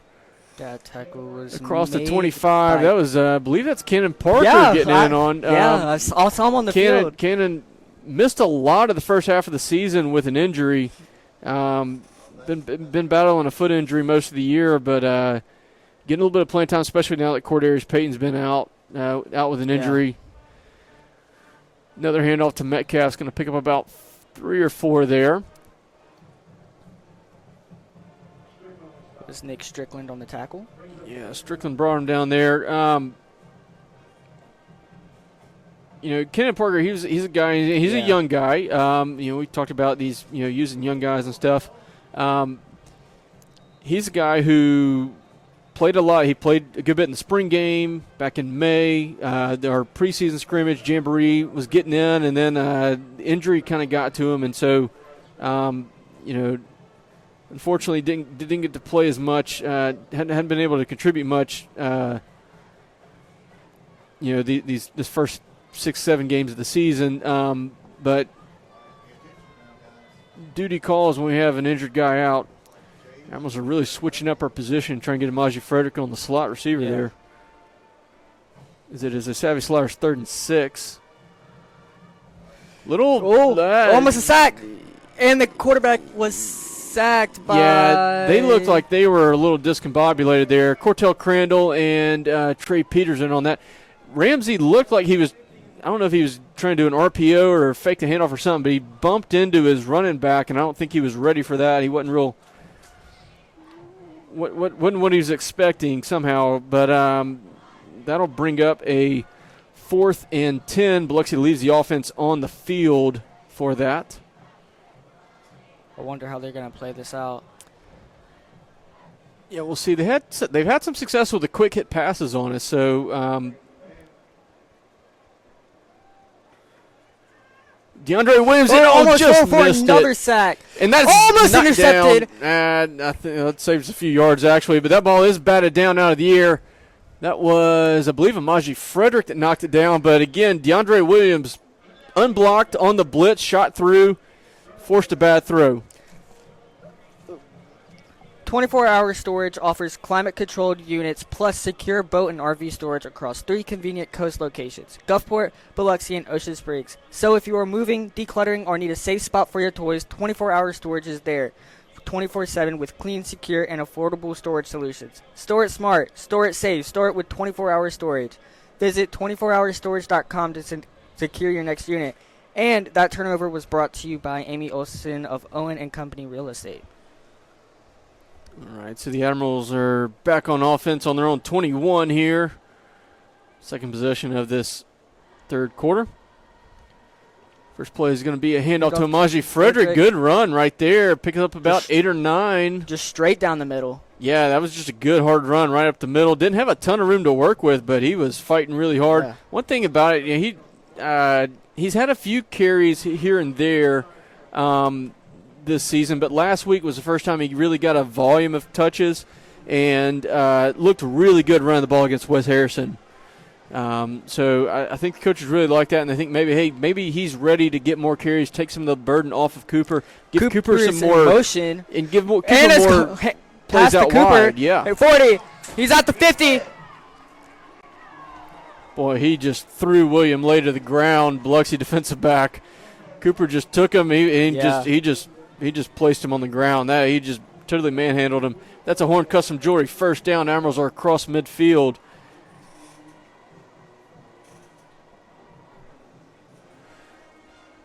He's going to be marked at the 42. That was a really good gain. Really good routes, ran. Cooper Crosby just I think that's one thing that's going to help him a lot at the next level. His ability to catch the ball as he catches one again right on cue. Maji Frederick's going to get flagged in the backfield. Maji Frederick's going to get flagged for blocking the back there, so this one's not going to count. So we'll be facing a 1st and 20 here, but so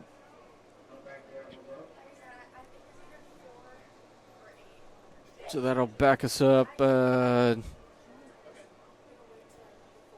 But as you said, he's been really good at catching the ball.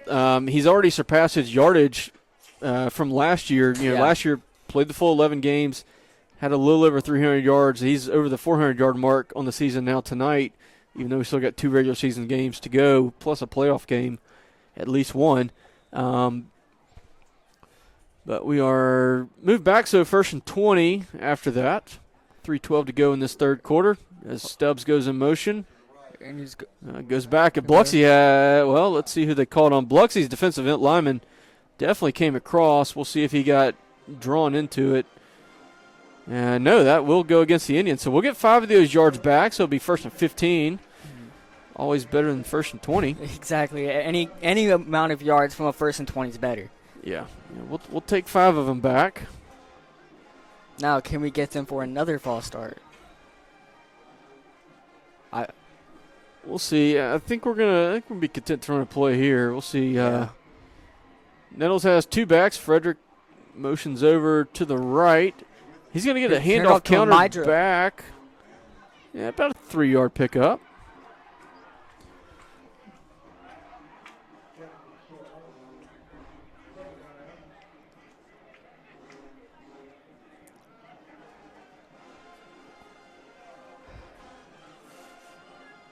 Now, with the Ocean Springs game, we did get a bunch of personal fouls. I'm surprised we haven't gotten any this game. Yeah, certainly started really chippy and emotional early on in that first quarter. I think once the game settled in, everybody kind of got used to the flow of it, settled down a little bit. It's typically how it goes. Yeah. Early on, the emotions are really high, and then you get settled into the groove of the game. All right, a lot of motion Hand there. off to Cooper Crosby. Yeah. Oh, he and bounces he's going outside. Okay. That reminds me of last week. West Harrison, he had 2 or 3 carries where it looks like he was bottled up for a loss, spins away, and it wasn't a huge gain. He wasn't running for 50 yards on it, but he might pick up 4. But it's a big game because instead of losing 4, we gained 4. And he had 1 on a 3rd down. That was a really important play in that game. Just shows he's capable of the big play, but he can also get that little smaller play that's really important. As the Admirals have a 3rd and 9 here on the Indian 41. Pass to Cooper Crosby. They're gonna mark him down at the 40. So that's not much to work with on that 4 one. and 7 to go.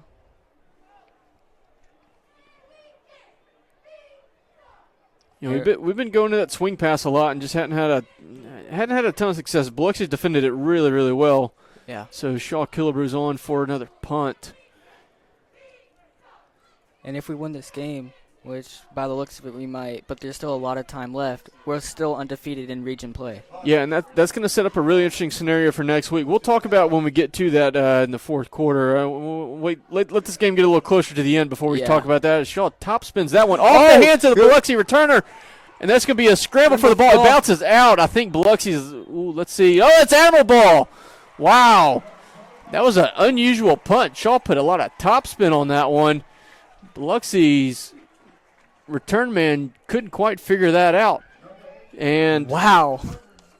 That was number 82, Truett Freeman, who looks to be the guy that came out with that one.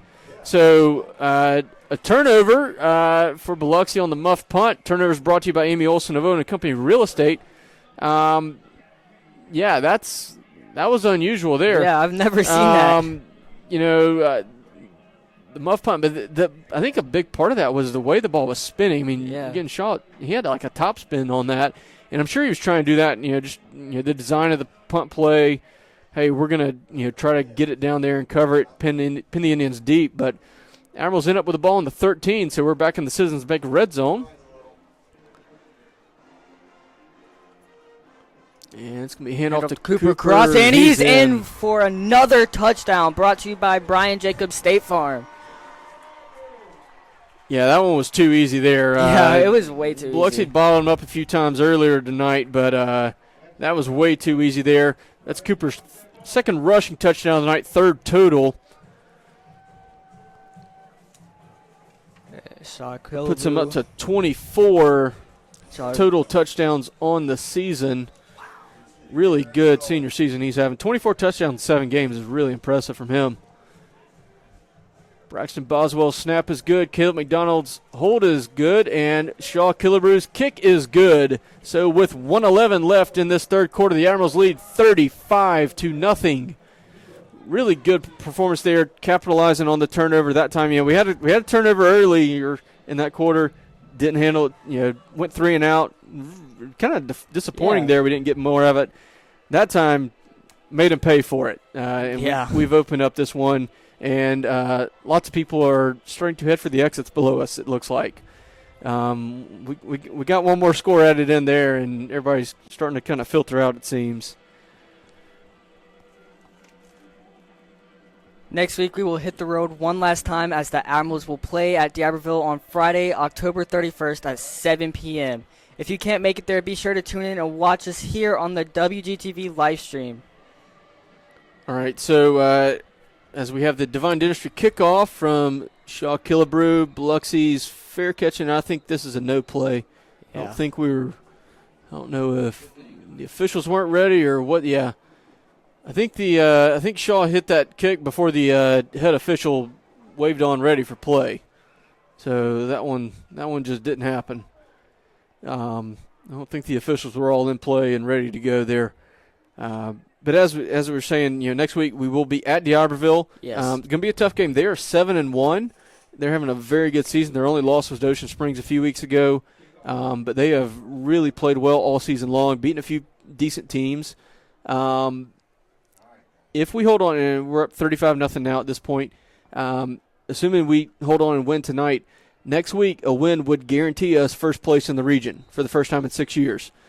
So we have a lot to play for next week. It's going to be a tough one. D'Iberville's a tough place to play on the road.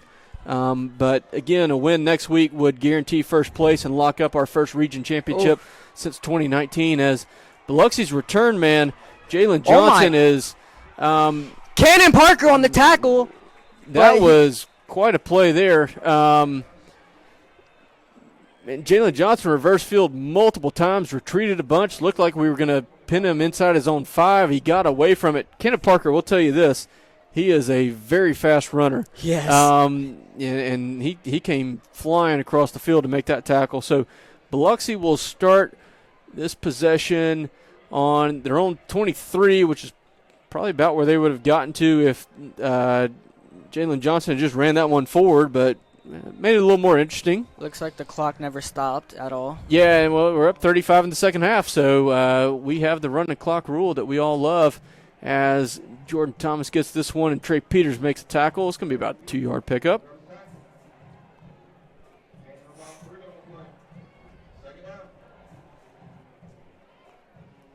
And that is the end of the third quarter. Yeah, that'll be the end of the third quarter. Admirals lead 35-0. We'll be back in 1 minute to bring you the fourth. In this changing world, you need to set a course for your future, preparing to navigate life. Ranked one of the top districts in Mississippi, Gulfport School District provides a superior educational experience, anchored in academic excellence, athletics, and cultural activities. Great things are happening here for everyone. Where it all comes together, you can find your place and build your legacy. So come aboard. Your future success will flourish at Gulfport School District. All right, and we are back for the final quarter of tonight's homecoming game here at Milner Stadium. The final homecoming game here at Milner, the final Biloxi game here at Milner. As it's kind of setting in, we're winding down our time at this old place. Kind of bittersweet in a way. We're looking forward to the new on-campus stadium, but a lot of memories at this place. I'm now joined by a first-time student broadcaster here with us. So since your first time, why don't you go ahead and introduce yourself? What's up, guys? I'm Nolan Bridges. I am with the Admiral Ocean team. I am alongside Nate Coleman, who have y'all seen plenty of times here before. Yeah. All right, so and Nolan, as you said, you are part of the sports team for Admiral Ocean, our morning news show, and y'all are doing a great job with that. But glad to have you in the broadcast booth for the first time this year. As we're getting back on the field, thoughts on the game so far tonight? It's been really defensive-sided, I feel like. Gulfport has gotten everything right on their defense. Their defensive line has been doing phenomenal so far.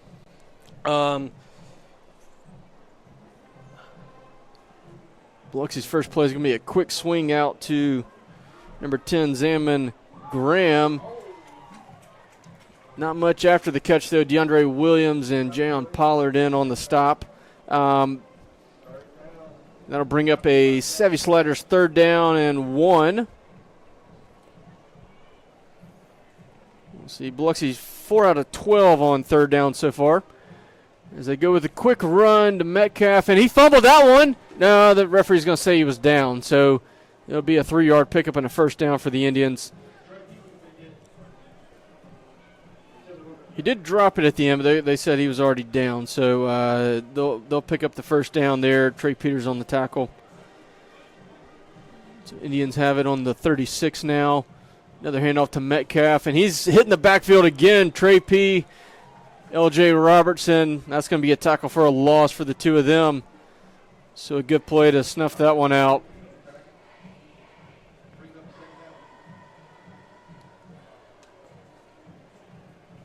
As you can see right there, the defensive line is doing amazing. As I said before, throw a little outside. Quick hitter to Jordan Thomas. There's a flag. It's going to be around the offensive lineman. So we'll see what the call is. I think it's going to be an eligible man downfield, maybe? Yeah. Yeah. One of Biloxi's linemen venturing downfield too much there. So that'll back him up. No play. Happens a lot on those RPO plays where the quarterback gets to decide, do we run, do we pass? You know, you got to be quick on it. Your offensive linemen have to have the discipline to not just charge downfield if nobody's on top of them, because you have to stay within 3 yards of the line of scrimmage before the pass is thrown. Otherwise, you get flagged like they did there. So 2nd and 14, Ramsey steps up, hits Metcalf, and he is clotheslined by Pierre Felder. His helmet came off. So we'll have to sit the next play. Big hit there from Pierre Felder. I think we're going to be a yard short of the 1st down marker on that one.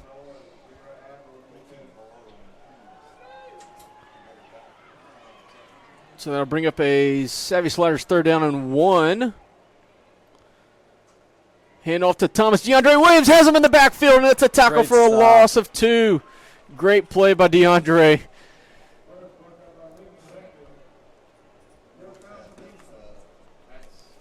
Tonight's 4th quarter is brought to you by Harborview Oral and Facial Surgery. All right, so 4th down and 3 to go for the Indians. Looking at Biloxi sideline, trying to see if they're on the same thing. Yeah, play clock's down to 9, 8, 7. They're checking back on their wristband, so going to be rushing to get this one off. 3 to go, and I think they're going to call their timeout. Yeah. Didn't seem to like the look they got or couldn't quite get the play in either way, so they're going to call a timeout there. During this timeout, we would like to remind you to take a timeout with Revive and Thrive, located at 1073 Acadian Drive in Gulfport. Come enjoy their saunas, cold plunges, contrast therapy, and rejuvenating salt room, or even shut out the world with their sensory deprivation float suit. With the state-of-the-art equipment and Are you ready to relax, recover, and feel rejuvenated? Well, we'd like to remind you to take a time out with Revive and Thrive, located at 1073 Acadian Drive, right here in Gulfport. Come enjoy their saunas, cold plunges, contrast therapy, and rejuvenating salt room, or even shut out the world in their sensory deprivation float suite. With state-of-the-art equipment and over a decade of combined experience in the field, these Gulfport High alums are ready to tailor. I think just for the sake of numbers, one thing we pointed out, I would love to see us get another one in the end zone so we can get to 40 again. that would be their we've got a streak of 40-point games going here. It'd be great, but if not, we only have ourselves to blame. We've had a few sloppy possessions on offense tonight. All right, 4th and 3. Indians look like they're coming out to punt. Camden Morgan, the return man for the Admirals. So we'll see. Yeah, and that punt is away. Doesn't go very far. Camden's not even going to have a chance. Biloxi touches it. So it's going to be down to around the 34-yard line, and that's where the Admirals will take over their next possession. Ready to rep your brand and style? Coastal Print specializes in custom screen printing and embroidery that makes your business, team, or event stand out. From crisp t-shirts to detailed hats and uniforms, Coastal Prints can stitch it or print it. Call them today at 228-COASTAL. That's 228-262-7825 to start your order. Visit them at 13334 Seaway Road, Suite 101 in Gulfport. All right, so we're under 8 minutes to go, running clock. So it's going to be fun. I'm going to let Nate and Nolan take it the rest of the way here. We'll have an all-student team here. So, guys, go ahead, have at it. Parker Nettles is not in as quarterback. It is now Miles McNair, the other senior, as that is a no gain, 2nd and 10. Yeah, I mean, wow. This is definitely new. I don't know how we decided to. I don't know how we agreed to do this, but apparently we're doing it now. So it's gonna be really fun. It's gonna be really fun. But Miles McNair is a quarterback. I guess. Well, yes. We're just using a bunch of second string, I guess. Everybody's getting ready for the play. Motion man, gonna hand it off. Cut inside, gonna stop there. Maybe get about 3 or 4 yards. That was handed off to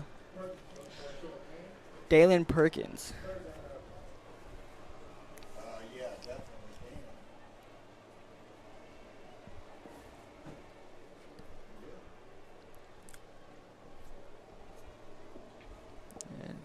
Miles looking at the sideline. He is trying to read the defense.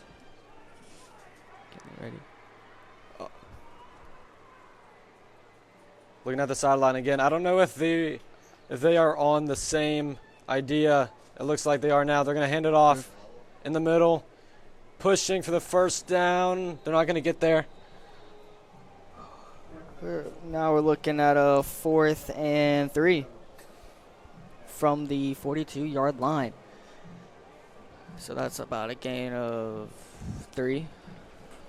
It's been all Gulfport here this game. 35-0. Yeah, 35-0. Nothing from Biloxi. Man. Gulfport's defense has been amazing, I would say, this whole game. Yeah. So has the the offense was at a rough start in the beginning, but now that we're starting to get a little bit more like in sync, now we're doing a lot better. Shaw Killebrew with the punt. And fair catch down at the 19. There's great things happening every day at Gulfport High School, and you can see them on our school's Facebook page, Gulfport High School Academic Institutes at Gulfport, where you will find student accomplishments, club activities, and our weekly newsletter, The Admiral Anchor. This week, you can see pictures and videos from homecoming week, including students and staff dressing as their future careers, favorite memes, and dynamic duo outfits. So, cross country ran in region championships Wednesday in Ocean Springs. The girls team came in second overall with Ava Benefield finishing fourth, Hannah Azell sixth, and June Carnes ninth. The boys team came in third, led by Tucker Hines finishing sixth, and Jackson Williams ninth. Both teams qualified for state and will finish the season at those races next Saturday in Clinton. That's really good. That's really good. Yes. Really good. Second place from Ava girls team especially, second overall. Great stuff. Even our swim team too. Quarterback of Biloxi here is going to try to get something, but it's not going to work out. So I think he lost a yard or two on that play. Going to be marked 2nd and 10, no gain. Actually, it is a heavy sliders third down on the 10. 10 to go on the 19-yard line. 3:27 left on the clock. Getting pressure, going to the sideline, just going to throw. Scrambled. Dropped. Thought he was throwing to the sideline there. 4th and 10 on the 19. About 3 minutes left in this last quarter. Clock's not running one bit. It's not stopping at all. I know he said it's not running.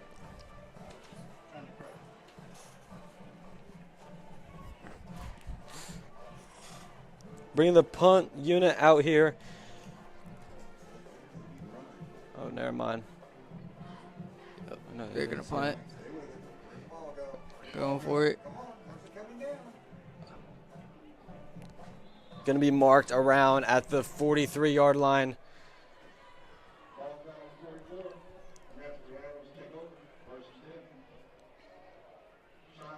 In the huddle on Gulfport's side, it looks like quarterback Jackson Williams, and he's a freshman. It looks like he's going to get some starting play time in this game. Wow. That's going to be instant. So now we're just using every player, every single play.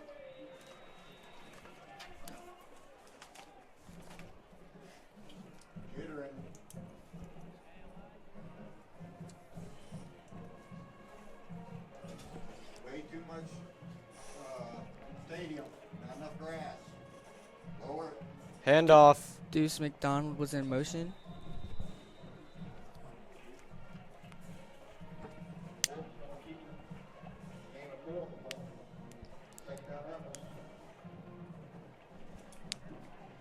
Got a yard on that one. 2nd and 9 on the 43. Minute and 20 seconds left on the clock. Teams are lining up for play. And we're getting ready. Motion man. Hand off to Isaiah Ellison. He's going to try to get something in the middle, but he is stopped by Biloxi's defensive line. That's going to make it a 3rd down and 8. On the 42. So, Nolan, you think we're going to get a touchdown within 47 seconds? I really hope so. So we can get this if we get 5-game streak going. 5 games. If we get over 40 points, this will be our 5th game surpassing 40 points, which that's crazy.